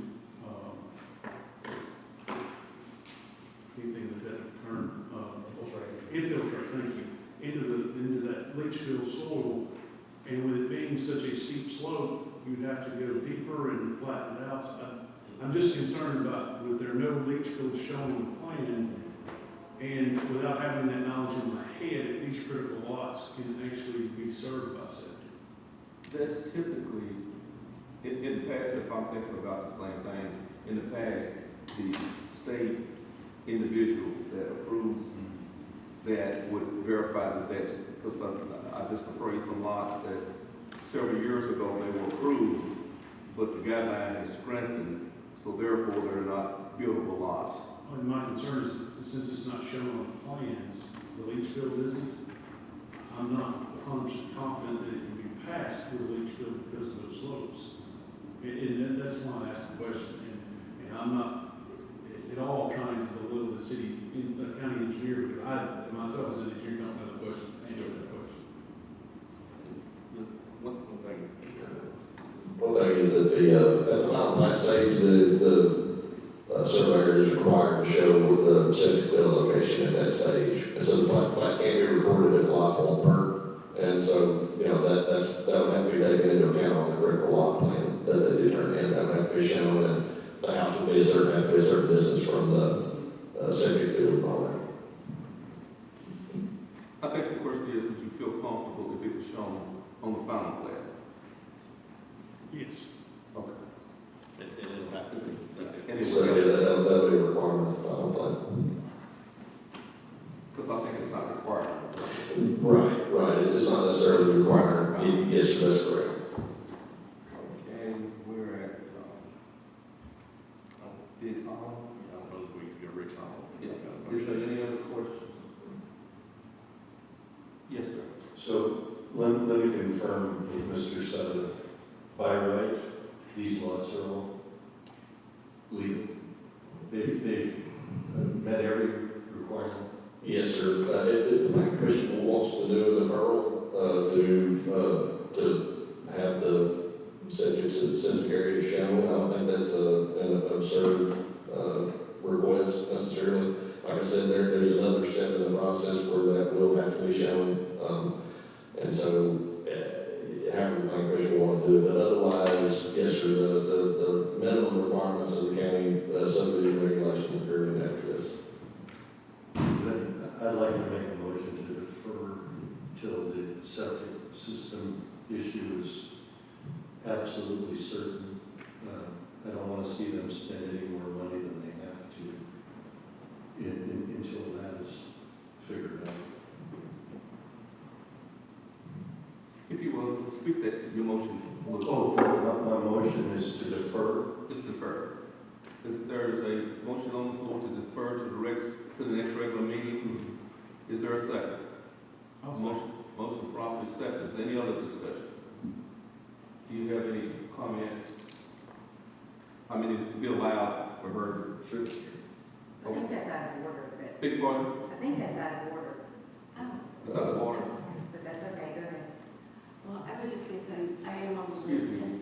I'm gonna have to, at this point, there's been, something's been raised, I'm gonna have to assume, get a motion and a second to allow you to speak. I think she can speak since she's representing the property as the engineer surveyor, but if you guys feel that we need to,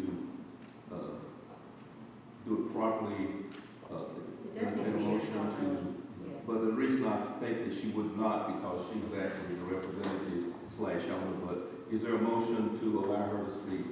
Also move. Is there a second? A second. Motion to properly second. Is there any questions? Being none, all in favor, please vote by saying aye. Opposed, motion carries. Thank you. I just wanted to assure you that I am on the list to have a soil scientist. If you will cut your mouth, please, and identify yourself again. I'm sorry. I'm Catherine Langley, and I own the property there at Riggs Hollow. And we are on the list to have the soil scientist come out. He went out, and there's a little bit of clearing that has to be done prior to him being able to get his excavator completely through. So that's why that's not on. And I don't know if this helps you all or not, but there is a fire hydrant at an adjacent property. We're next to the Barnett Spring Lake. So, I don't know. I hope that was helpful. Thank you all. Thank you. And I appreciate you guys allowing her to speak. So there's a motion and a second on the floor to defer to the next regular meeting. All in favor say aye. Aye. Opposed, motion carries. This item is deferred to the next regular meeting. Item 6, Baker Purdue Estates Road right of way dedication. Staff comments. Yes, sir. Thank you, Mr. Chairman. This is essentially property owners requesting final plat approval of public right-of-way, future public right-of-way that's going to be dedicated to the county as part of a development that's been completed in the Highway 259 Oak Grove area. Properties owned for residential. Mr. Purdue and Mrs. Purdue, Mrs. Baker, the property owners. Surveyor Rich Graves, who does attend tonight, engineer on this one was Andy Leaf. This development was initially approved back in 2018 and is now substantially built out. I don't know if there are any lots remaining on it. All infrastructure has been completed. Top coat of the roadway has been applied, and the roadway is ready for county acceptance at this time. The reason that we're having the plan, we wouldn't typically have the property owner come, the surveyor plat the entire roadway like he's done here. But we did notice when we were looking at the road, he was looking to bring it to the road committee for acceptance, that there was a portion of it that had not been platted. And so state law does require that all roadways have to be platted prior to them becoming public roads. And so we did ask Mr. Graves and Mr. Baker to get that fixed. And so that's what they've done here. And once this is platted, they can proceed to the road committee into the county commission to get the road accepted as a public road. So this is state law. Platting roadways is required prior to final acceptance by the governing body. And so essentially what this is saying is you can't, this used to happen in the county, it causes big problems. You can't accept the road. County commission isn't necessarily allowed to accept the road unless it's been platted and there's a subdivision plat on file with the registry of deeds. And also, plat approval is not acceptance of the road. And so what that means is just approving it here doesn't supersede the action that the county commission is going to have to take to actually take this road and accept it for county maintenance. So this is the subject property. This is a parcel I can click on. It's actually several the different lots right here. This is actually all of the development on all these lots here.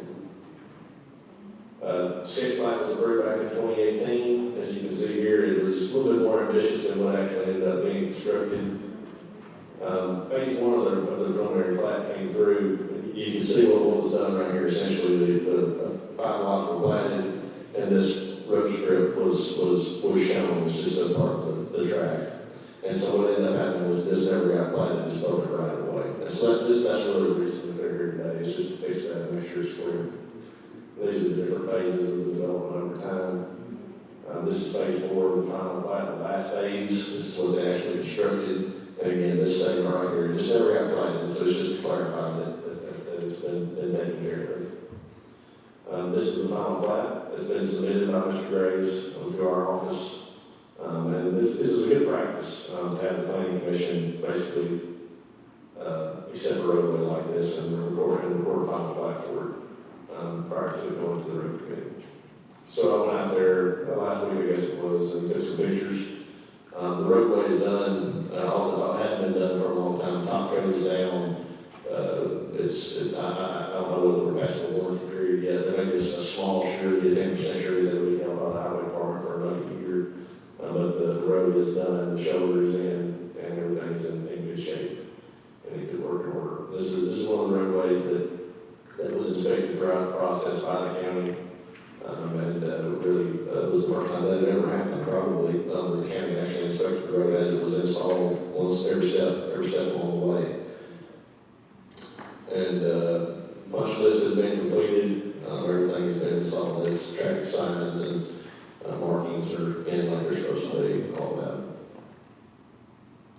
So Mr. Chairman, there's example motions on the screen to approve or to deny or to defer this one. For the example motion there to approve, the conditions are it has to go to the county road committee and the county commission for final acceptance. And a 1-year warranty period shall commence from the date of acceptance by the county commission. The 10% bank surety shall be held until the end of that.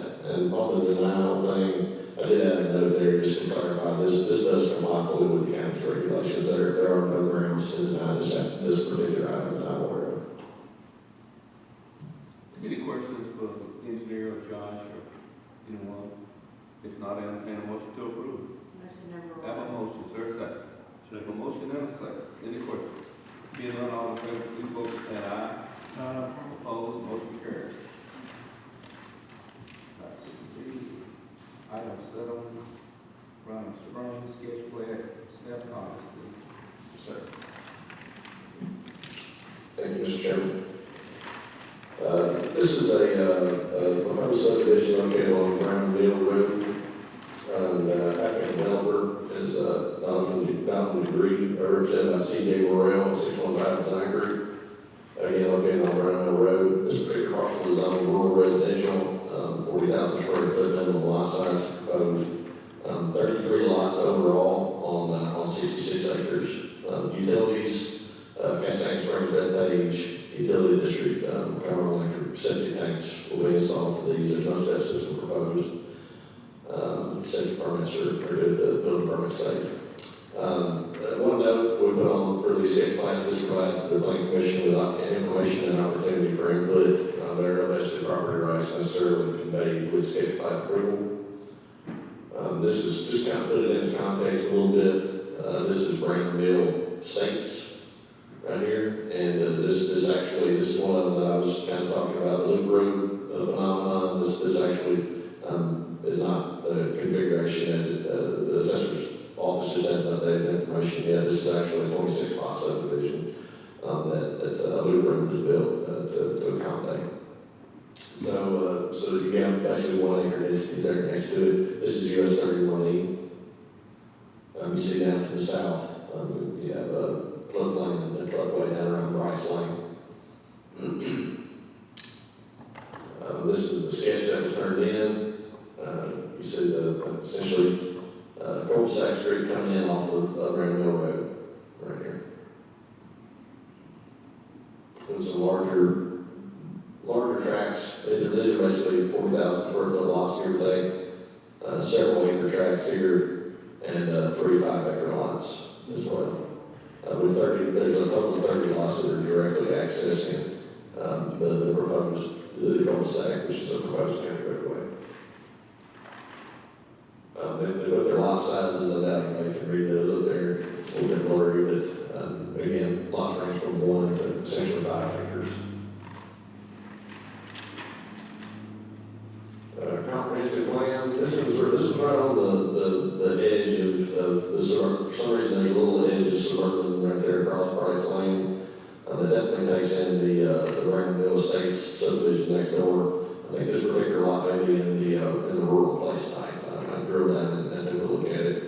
Again, it's one of the shortcomings of our comp plan is that it's not digital necessarily as far as parcel data and that kind of thing. So you kind of have to figure out where everything is. One item that we did note in the review, this was mentioned to the applicant developer as well. There's been several runs in developing this particular piece of property and the one next to it. I don't know whether they had a stream determination done by TDEC, but this I think is a jurisdictional stream.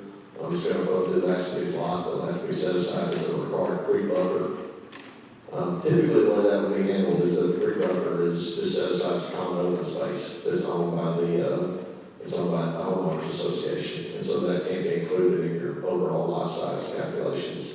The planning commission has granted some deviations to that for the rural estate cross section in the past, but typically doesn't on these typical 40,000 square foot layouts. And that's, again, I mentioned it during our presentation, chapter 8 of our code requires certain areas have to be in common open space and set aside as green space. One of them is required stream buffers. There is there's a carve out though for site plans, minor plats, other items that the planning commission might deem appropriate, where they might necessarily set aside as common open space, but it has to be reserved as a permanent easement on the property for bidding people. Because the reason you want those kinds of stream buffers in common open space is that people will go and cut all the trees down, and then the stream starts to wash away, and so that you see that all over the place. And we're required by federal law actually to maintain those stream buffers and to ensure that they don't get disturbed to the extent possible.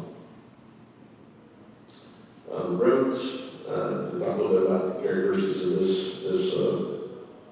the situation of this development. Subdivision is located on Brandon Mill Road, which is a dead-end street. Again, cul-de-sac road, it contains 30 lots. They're referencing that fire code requirement is what they've done there with the 30 lot. Maximum way of adopting the fire code, but that's the reason that they arrived at that 30 number. One issue with the development that we did note, and I didn't really notice until today when we measured it on the plan that was submitted. We do require that the maximum length for cul-de-sacs is 1,500 feet. The proposed length as it's currently proposed is 2,060 feet, roughly based on our calculations. And that's at subdivision regulations, Article 3, Section D, subsection 8.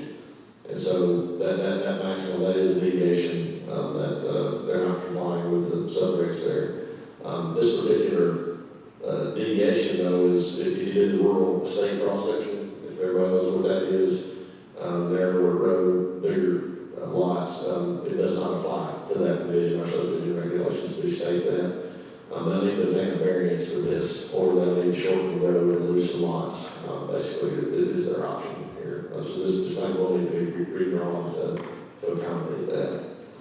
Brandon Road, this location is substandard as well. It's been noted in various applications that have come through. It's about 18 feet wide, give or take.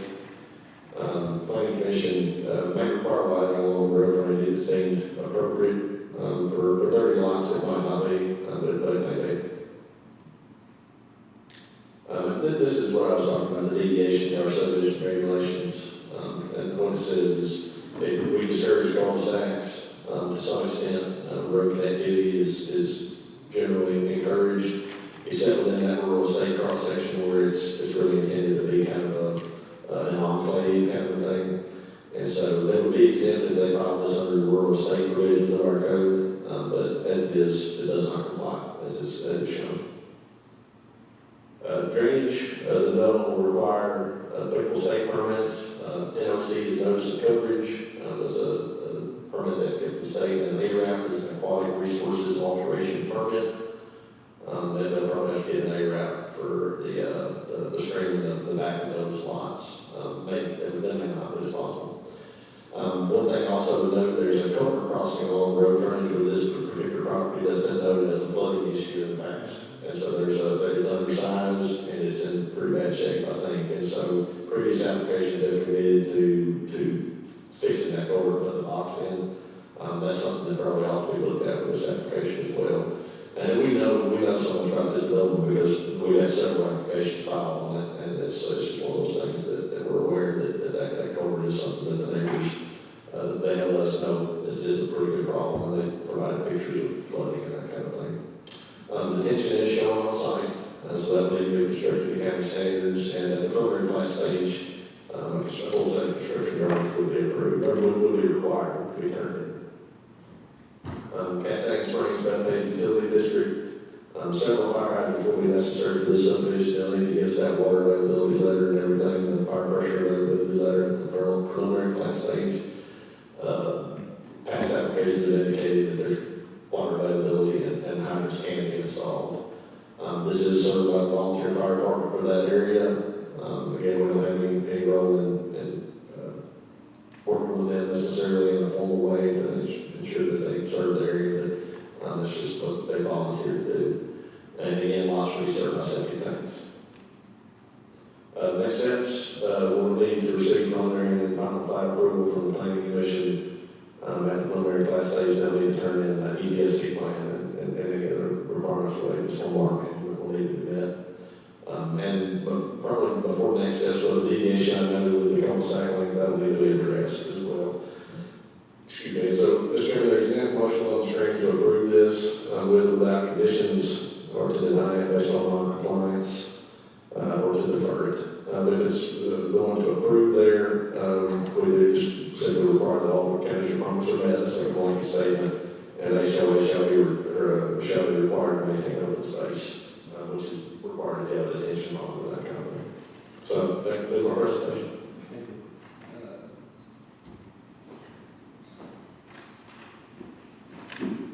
Both the representatives. Good evening, Commissioners. CJ Merrill with Sumner County Design Group. Thanks, Josh, for the presentation, and thanks for your time tonight. One thing I will say, I know you brought up the length of the cul-de-sac. It is 1,500 feet. There may be a scale issue with the sheet. If you look back to the plan, the lot width minimum requirement is 100 feet. We meet that 100-foot requirement, and there's 14 lots before you get to the end of the cul-de-sac. So we're at 1,500 feet. That's certainly something that can easily be fixed. From a density standpoint, as Josh said, it was 66 acres. We're showing 33 total lots. That comes to half a unit per acre. We do bump up right next to the suburban place side. From a utility standpoint, we are going to be going with individual septic areas for each individual lot. We've had a preliminary soils analysis come back very positive, and obviously on the preliminary plat, we'll show those soil areas as typically is required. From a water perspective, we do have a utility availability letter from Sumner Springs Bethpage already. It does say that not only do we have a 6-inch water line within Branham Mill, but it also has, they've recommended that there likely needs to be pressure reducers placed on that line. And they do state in that water availability letter that we have adequate water pressure to meet fire requirements and install proposed hydrants. As far as the stream buffer goes, if you were to take that stream buffer out and we still had the 33 lots there, we would still be well under the 1 unit per acre requirement. And we are fully intending, in which we stated in our comment response, that it will be a permanent easement on each lot. There's still over 200 feet of space for those lots to build on. Last two things I'll state is from a road section standpoint, we are going with the ditch section. The intent was not to have sidewalks. We wanted it to feel as rural as possible. And then from a restriction standpoint, we're essentially matching or are very close to the restrictions that are adjacent to us in the previous development. These are in previous submittals for this site. I think that the architectural standards that were provided were more starter homes, where these meet more not a starter home. They're larger homes with larger minimum requirements. Happy to answer any questions you may have.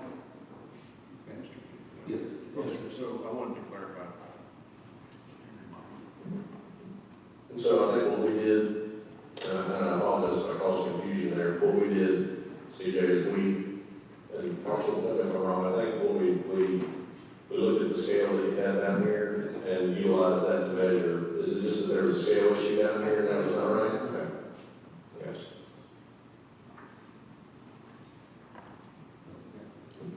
there any questions? Not for CJ, but for Josh. I think we need a motion to discuss first. Turn it on, please. I just think if we're gonna have discussion, you need to make a motion to discuss under Robert's rules. I think we just need to have a motion on the floor before we discuss it. Okay, so there's no questions for the, okay. Is there a motion to put it on the floor? I'd like to make a motion to discuss this problem. Second.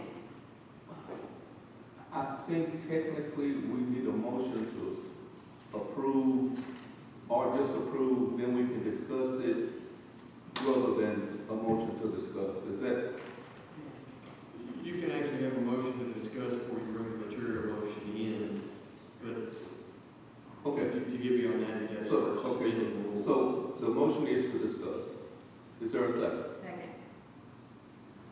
You second? Yes, second. Okay, she second. Motion's been made to discuss. Is there any question? Hearing none, all in favor say aye. Aye. Motion carries. We're in discussion. Josh, as you know, this is a really tough piece of property. With a fairly major drainage stream running right now. I have a lot of questions with, for instance, the access driveways onto Brandon Mill Road at that dip where the culvert is, would be very dangerous, in my opinion. Just having lived there for 24 years and seeing the flooding that happens, would there be any possibility of moving the accesses off of, everything off of Brandon Mill Road? Would that be a possibility? So, just to make sure I understand, essentially, I guess so we, as far as the 30 lots here, of course, all these will be accessing this cul-de-sac. And we can certainly require that these two lots up here along Brandon Mill Road, they derive their access from the new road as well. These, where they've got these shown there across the creek, I don't think they actually probably want to do 2 creek crossings right there. It's just more of a conceptual thing. I think we could require some kind of a access or something, you know what I mean, where everybody has to access off the road somehow or another. Well, That might be possible for these 3 lots. Just, it could probably be done. One thing to take note of is that they're showing these 5 lots, to show the complete picture to the planning commission. They don't have to, by state law, basically, they don't have to necessarily show the 5 lots or plat the 5 lots or anything. They're just showing it in good faith to make sure everybody understands what's proposed for those lots. okay. The septic leach fields look like they would be very close to the creek. Is there a possibility of nailing those down so that they would be, the leach fields would not be entering the creek bed? Well, Is there a setback? But yes, there are, and so if we were more, if we, we're talking about Williamson County, they've taken on the responsibility, which was a possible mistake, I think they would agree, they've taken on the responsibility of regulating septic in their own jurisdiction rather than letting the state do it. Sumner County, like most counties, that's delegated, the state has that responsibility.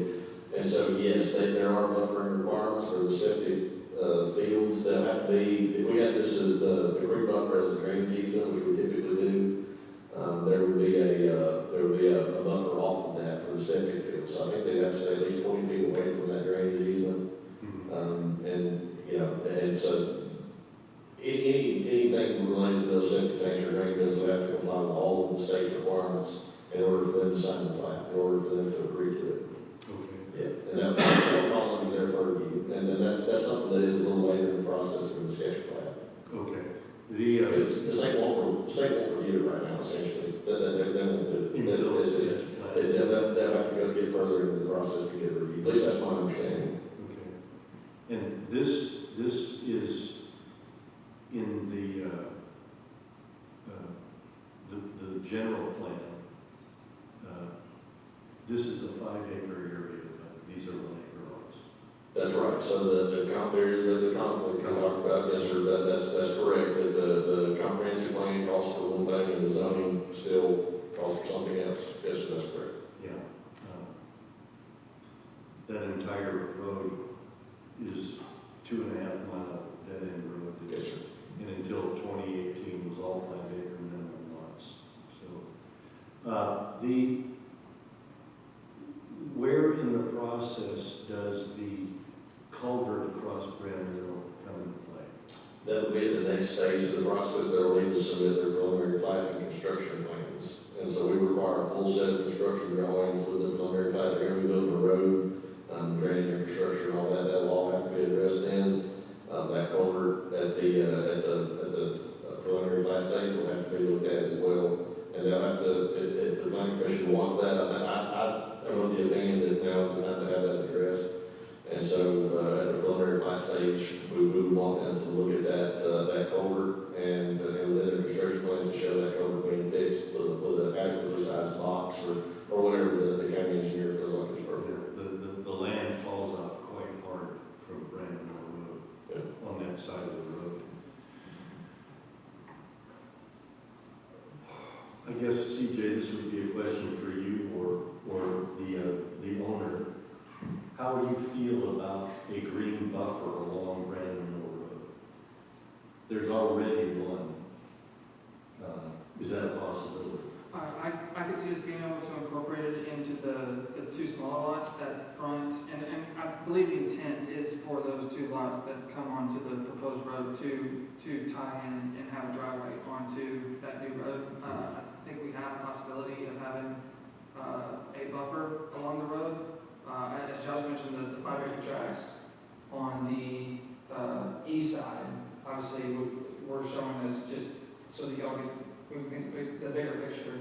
I don't know if it necessarily makes sense because we can subdivide those lots separately, but I do think on the smaller lots, yes, for sure, we can incorporate a buffer. There already is a pretty good buffer along the frontage of the 5 acre tracts, and so I think those folks would likely want to leave it there regardless.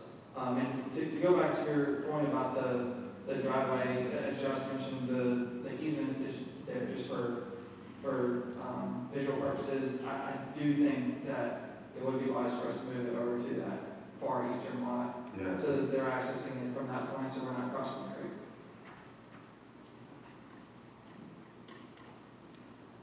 And so, Coach Blunt, the question you had for these two lots right here, was what you're driving at, would you like to see some kind of a common open space set aside right there along the frontage with some kind of plantings or something like that?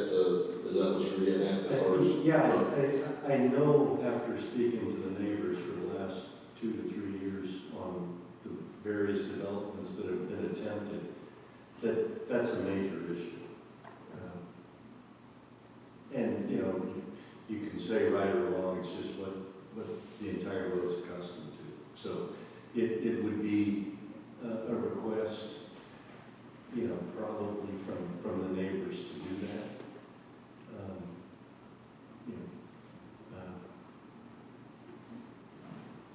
We as neighbors have a problem with the 1 acre lots because that's a 2.5 mile long dead end road that can never realistically be connected because it has to cross Bledsoe Creek at the other end. And there are 1,700 available acres of farmland that only access that road. So as we increase the density from the 5 acres that they were to the 1 acres that are already done closest to 31E and this project here, the traffic becomes a nightmare. The water supply up at Martin Road is a small, I think it's a 6-inch meter or something, and that's a mile up the road. It's kind of screwy. I know it's not your problem. It's Castellan Springs Bethpage Water's problem, but it manifests itself, on Brandon Mill Road and the other developments around there. So, but to answer your question, yeah, the green belt along Brandon Road would probably be helpful. Yeah, and I think that, and I think you would agree with this, I think that the existing buffer that's already there, I think we can work in placing those on the plan for it to remain, to the greatest extent possible. And that's why I was asking about the accesses, because it drops off pretty hard and would that green belt go away? Yeah, so Donovan agreed, 271 Carrollton Drive. Builder, owner, licensed engineer, all the above. So my hands will kind of be on this project from start to end. Hopefully, that's the intention. So in terms of the landscape buffer, no issues. I think the attention on some of those homes right beside us is they're fronting the road there. Some of that existing vegetation probably has some sight distance, so I'm open to putting some type of buffer there, some type of entry monument or something like that, especially since the side of the home will be facing the road. So no opposition there. Okay, I think that's all the questions I have. Is that all the questions you have?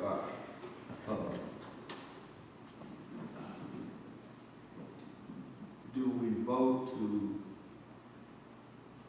end discussion? What is the protocol? You can take a motion. Pick one. You can take a motion on Motion just to approve or disapprove is from this point. yes. Okay. Thank you, sir. Mr. Chairman, I have a question before we move on. Josh, do you have any information on the road that this is tying into as far as the width of that road? I continuously hear about how narrow this road is. Do you have any numbers on that road? Because I do have some concerns. Yes, sir. So The density on this particular roadway. yes, sir. I'm sorry, I didn't mean to interrupt you. I believe, and I would have to reconfirm this, but I think on the front is about 18 feet, right? Right. And then it transitions to about 20, right in here at the highway department did a project there years and years ago, and widened and put a couple extra feet on the rest of the road going to 31, I believe. And so it's right, none of the road is fully compliant. 22 feet is our standard road width for a ditch cross section. None of it is fully compliant with that. It's pretty darn close once you get past here to be close enough that it begs the question on whether it would be worth going through the trouble of putting an extra foot on and messing up the ditches. And we experience that sometimes where we do widenings, have developed a little widening here and there, and it causes the ditch to be out of alignment with the rest of the ditch, those kinds of things. So we try to be judicious on those, but through here it's about 18 feet. And so if widening is a conversation, especially on this portion of the project, if that's a conversation that you want to see the rest of it be right up to standard, that's something the planning commission can talk with the developer about. And we can talk with the preliminary plan stage about that as well. And if we have this condition right now, if the planning commission wants to. Thank you, Mr. Chairman. Thank you. Is there any other questions or comments from any of the members? Just want to entertain a motion to approve one of these items. Item 1, 2, 3, or 4. Is there a motion? I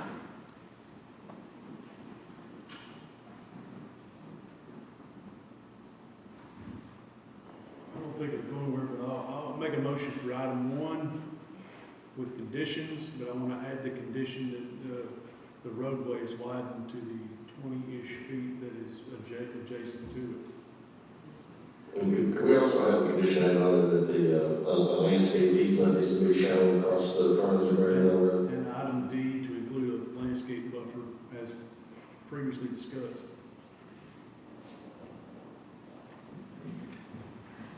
There is a motion. Is there a second?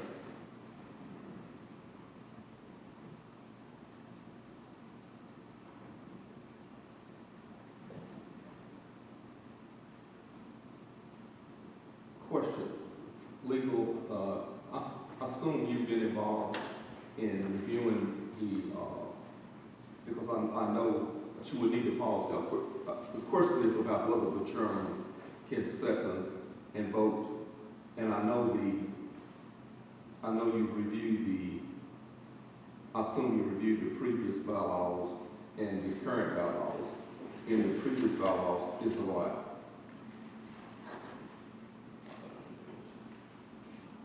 So what was the question? My question is, we're about to embark on some new bylaws. Correct. The current bylaws is the chairman allowed to second a motion and vote on an item. Have the new bylaws been voted on yet? Big part. Have the new bylaws been voted on yet? These are in effect until that happens. I can pull it up if you want me to, Mr. Chairman. I think staff has researched it.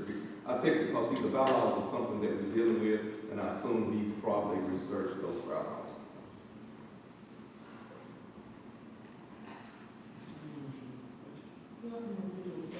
What was the chairman say?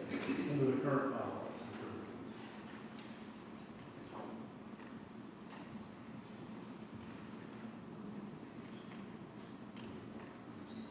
I'm not legal, so you're not- Well, I want to be, I want it to be,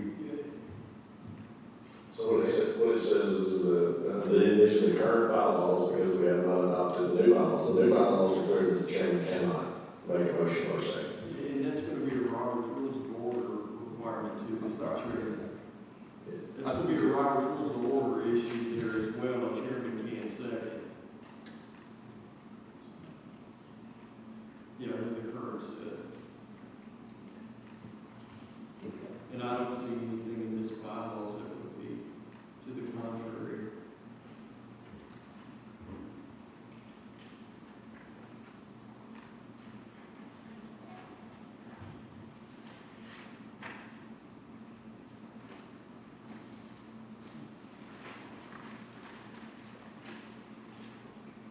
I'm going to declare that the motion died for lack of second.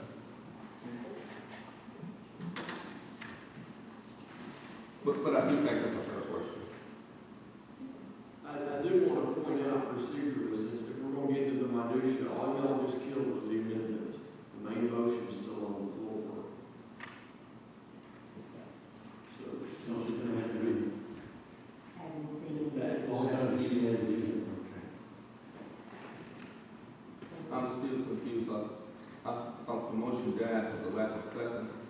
I think he's trying to say. That's right, so the amendment died for lack of a second. You've still got to deal with the motion, and it may die for the same reasons, I don't know, but it's still out there.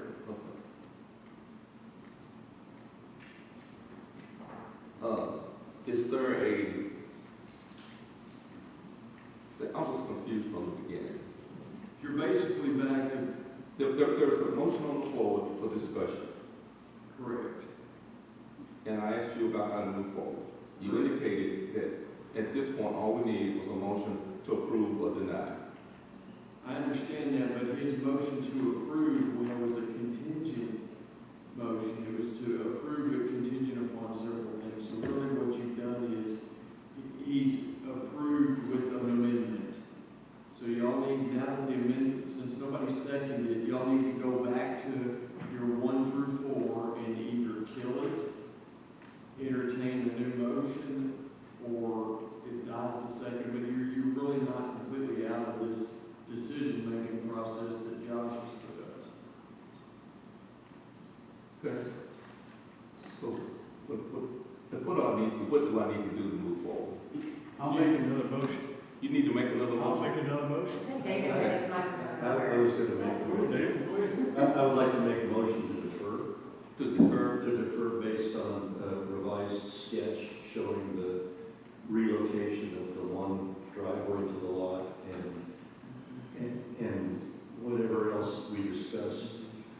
Okay, so everyone understands the motion to defer and the reasons for deferring. Is there a second? Second.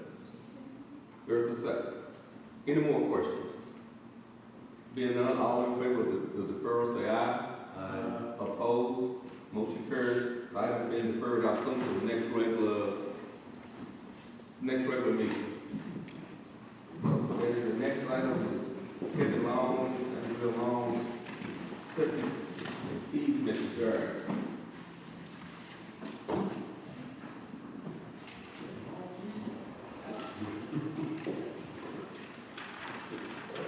Now for a simple one. Yeah, all right, so, thank you, Mr. Chairman. The next item that's coming before the planning commission this evening is, there's an easement variance request, a septic easement variance request. There's a proposed 2-lot subdivision that Mr. Carmen's working on Long Pike. There's a 10-acre tract, they're trying to divide it into 2 separate lots. The way it's gonna work is that one of those lots is gonna be less than 5 acres, so it has to be platted per se law. Our requirements require that the septic system for the lot has to be on its own lot, it can't be on somebody else's lot.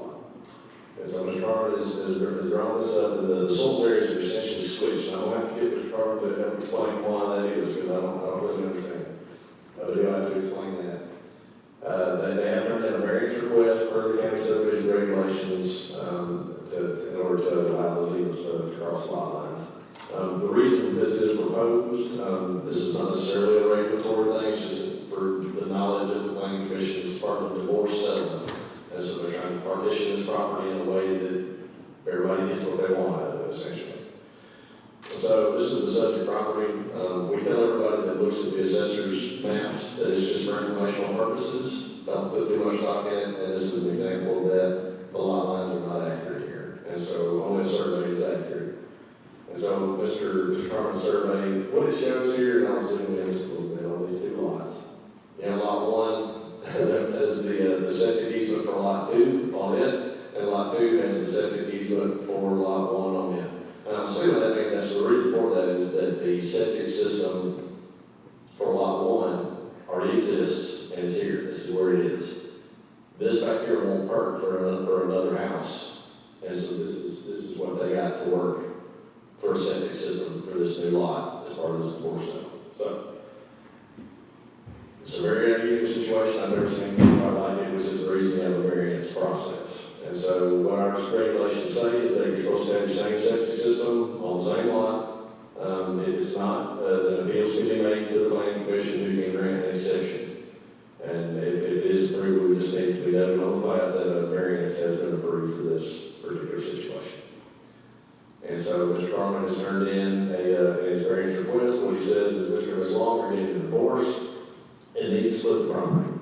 As long as receiving the house, but no additional soil, when we say soil, these septic soils have been found other than between the house and the road. They're needing to create 2 septic easements to split the property and to affect this as part of the settlement. So Mr. Chairman, there's example motions on the screen there to approve a waiver unrelated to this request or to deny it. Again, Mr. Jim Carmen is here in attendance this evening. They can speak this out. I assume, Mr. Carmen's request that you want a motion to put it on the floor to discuss it.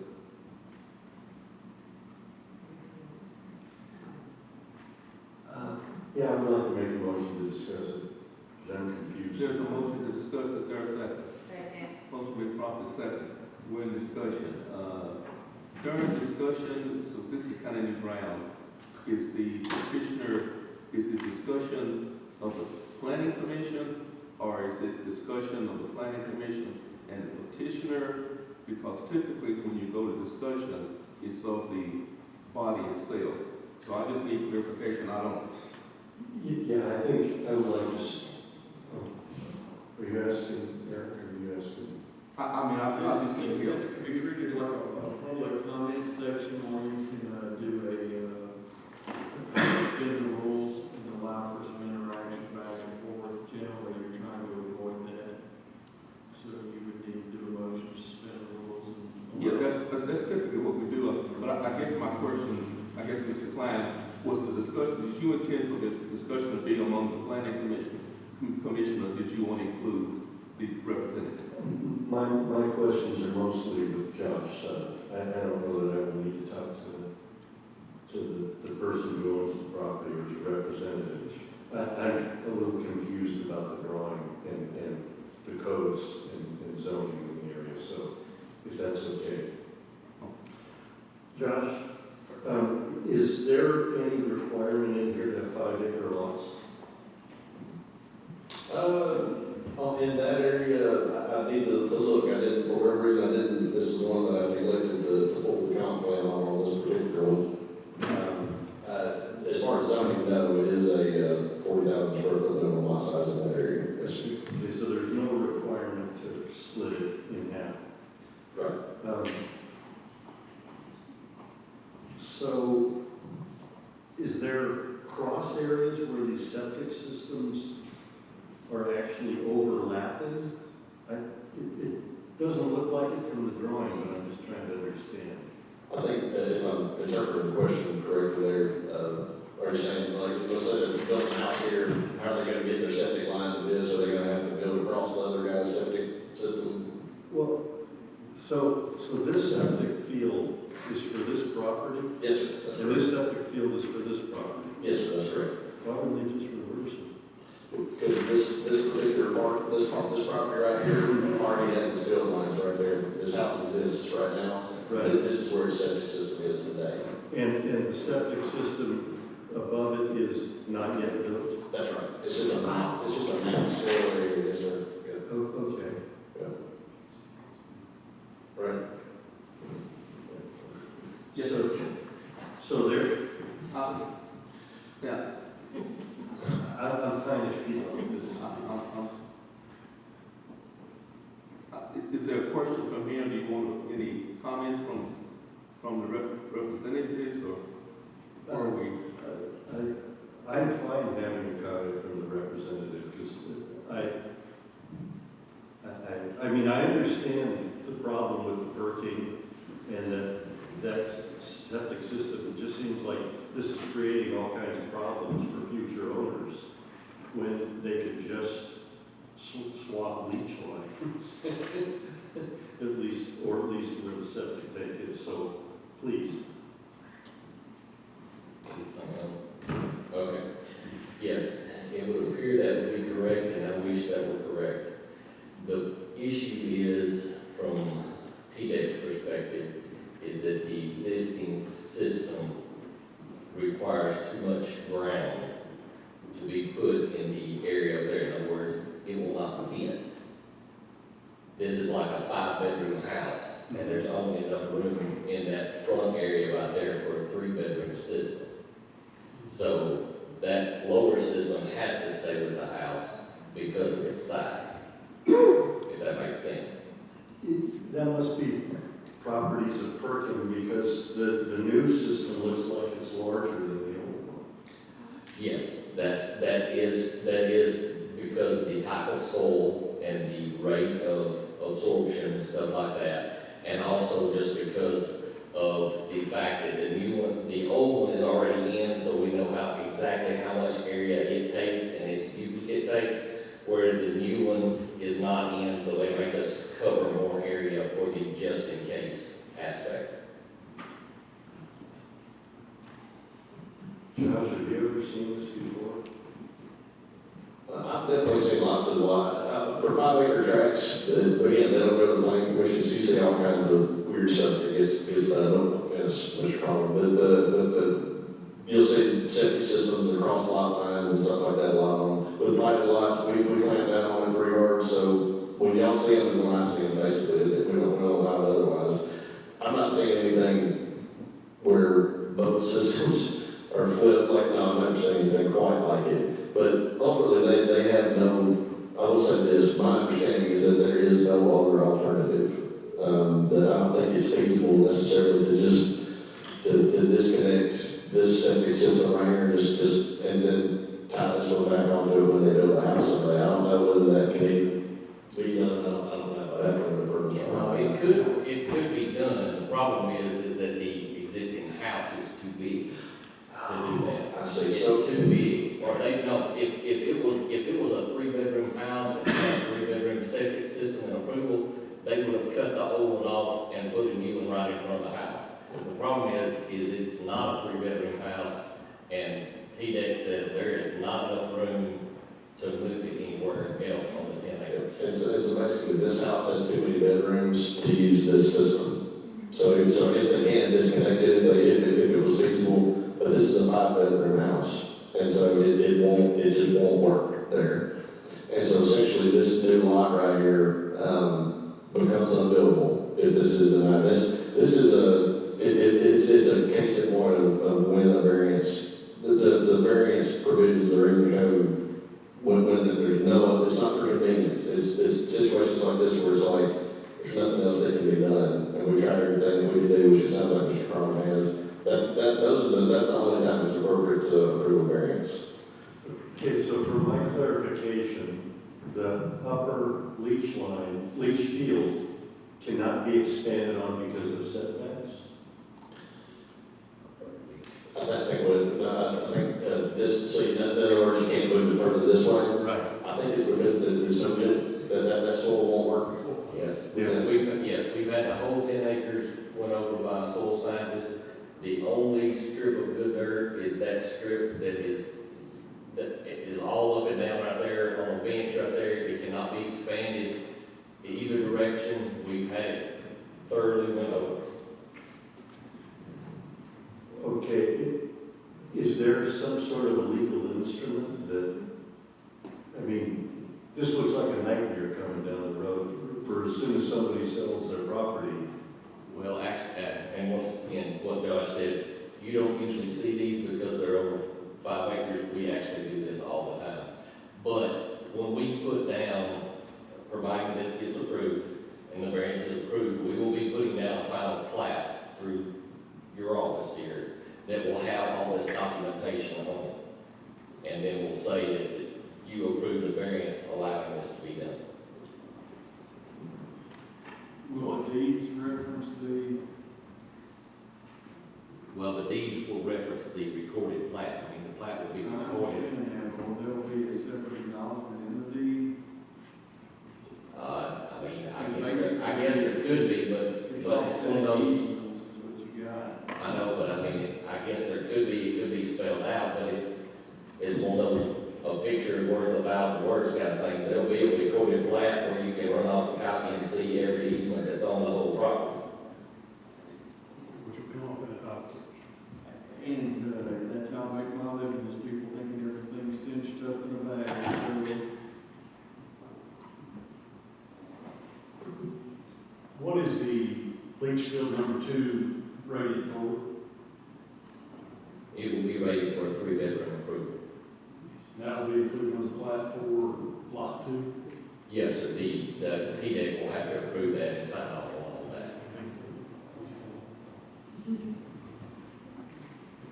Yes, ma'am. Yeah, so they're gonna, I guess, divide this property and sell lot 2? No, okay, so this is a divorce settlement. Miss Long is getting the house and approximately 3.58 acres, and Mr. Long is getting the barn and the 6.5 acres. So I actually think, my understanding is that he's gonna build a house on it, so Okay. I don't know about that, but anyway, not my. So, but he can only build a 3-bedroom house. So where it stands now, he could actually build a 5-bedroom house? No, where it stands now, It's the opposite? he can't do anything with it, basically. Unless this variance is approved, essentially, this is an unbuildable lot and can't have anything at all built on it with a septic tank.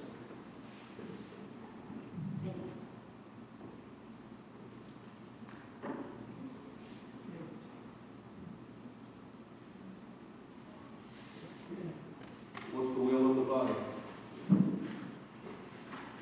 Put those motions. Yes, sir. You will. There is your motions. Like Josh said, this is why we have here, the last resort, and that's all we've got in this case.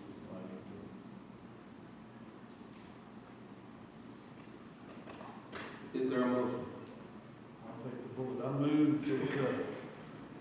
I move for number 1. You move to approve. There's a motion to approve item 1. Is there a second? I'll second. Motion's been seconded. Is there any questions? Being none, all in favor, please vote by saying aye. Aye. Opposed, motion carries. Josh, please make that as clear as you can. We can put it in the plot. Yes, yes, we will. Yeah. We have some requirements, and that's going on. Item 9,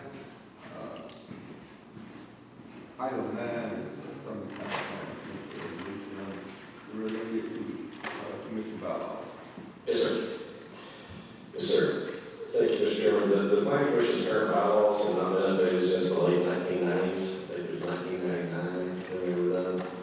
These updates are going to standardize the way the planning commission meetings are conducted. I think honestly they're going to clarify a whole lot of things. We tried to, when we worked through them, to put practical things, like some of the stuff we talked about at these meetings on how to do business and that kind of thing. And hopefully we'll be able to keep them at hand during these meetings when a question comes up and say what our bylaws say on that topic. In addition, I know that these will also address requirements in state law related to some content requirements for finding fact and that kind of thing. Our bylaws were not quite up to par in terms of what's required by state law, so this will address that, which is a good thing to do. In addition, probably the most significant change to these bylaws will be to shift the meeting date of the planning commission from the fourth Tuesday of the month to the third Tuesday of the month. We held a study session on this item at the May planning commission meeting, and we sent out the final draft of these bylaws on June 6th. And there was a final draft also included in the planning commission packet. I did get some very, very good feedback from Commissioner Miller. She had two minor tweaks that I want to review. And if the planning commission decides that they want to approve these, I would request that these text changes be included as part of that.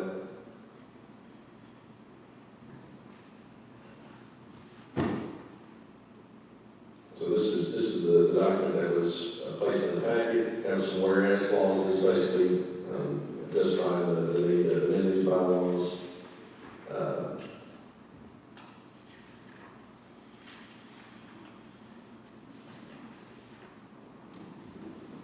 got the wrong version. I apologize. I had updated them right before the meeting. Mr. Miller.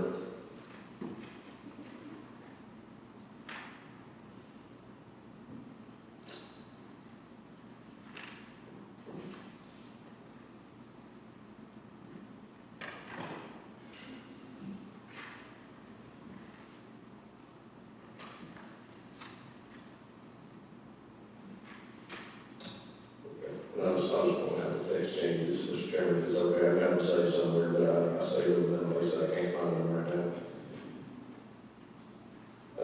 The text changes are right here.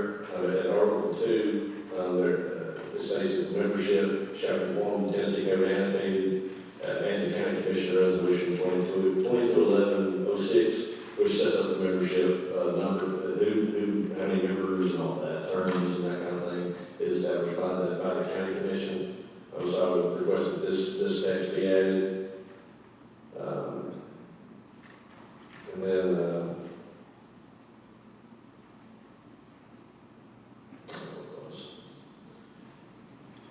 Commissioner Miller had requested as well that this text here be struck. There's text.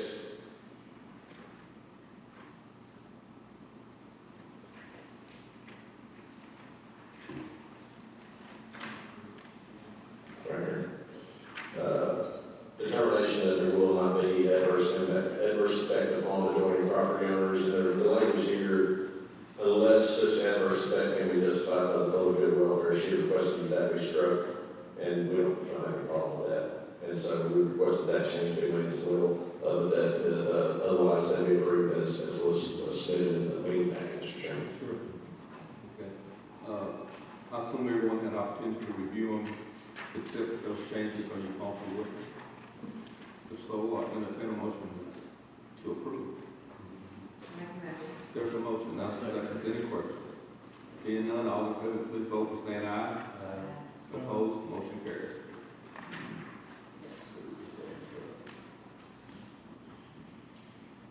I think the last item specifically. It was number 10. Number 10. Yes, sir. Yes, sir. And so, since we've I'm sorry, Mr. Chairman, as we've updated the bylaws now, what we did, as I mentioned, one of the things that was done was to shift the meeting date from the fourth Tuesday of the month to the third Tuesday. In order to affect that, we'll need to approve a new submittal calendar for the staff to be able to live with, and for the folks in the development community to turn things into us, property owners, surveyors, and engineers. So everybody knows when things are due. We'll need to revise that submittal calendar. We do that every year. At the end of the year, it's adopted by resolution of the Planning Commission. And so we would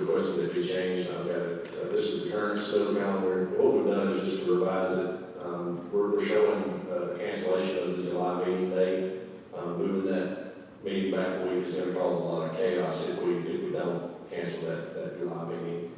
And so, the remainder of the calendar is right here, from, the August meeting all the way through to the end of the year. And so, Mr. Chairman, we request that, as we amend the bylaws and change the meeting day, we request that the snow calendar be changed as well. We'll get that on the website for everybody tomorrow. So have a motion, I have a second, is there any discussion? Yes, sir. Do we actually need to consider item 11 since we're actually canceling the meeting within item 10? Well, I didn't know which one to do first, but we could, as long as everybody's okay with canceling it, we can probably handle it like it's on the agenda, however you want to do it, it's fine. Thank you, Mr. Chairman. So do we need to amend to cancel that, or what is We have a separate agenda item to cancel the meeting coming up next. everybody good? All in favor, please vote with saying aye. Aye. Opposed, motion carries. And then the last thing. Technically, it's already It's double. We're really not having it now. Okay. So, Mr. I won't beat everybody to death with it, but this is an item that we put on the agenda just to clarify that the July meeting is canceled. Okay. I move for item 1. I second. Motion been made, properly second, all in favor say aye. Aye. Motion carries. Item 12, summary of administrative approval. All right, I want to, these are minor plat applications, other applications that staff, meaning is allowed to approve by state law and county regulations administratively without the board of the planning commission, 1 or 2 lot subdivisions basically. And so we put them on here just so everybody can see what I'm doing. I'm not approving anything in secret or anything, and these are items that we process administratively without any government. Mr. Chairman, last thing on the agenda is the director's update. I had one thing that I wanted to just take over. I'll be out of the office next week on vacation in East Tennessee, hopefully away from cell service if I can possibly do. But I'll be out of the office, and so if anybody needs me, give me a call. I'll try to come back if I can just as soon as I can. When is that? Next week. Yes. Enjoy the 4th, sir. Enjoy yourself. Yes, sir. I think that's a good adjourn. Have a second. All in favor say aye. Aye. Let's come on.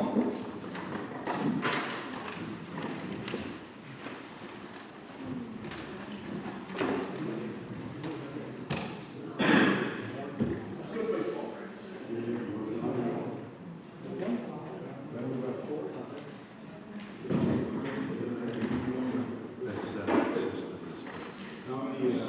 Yep.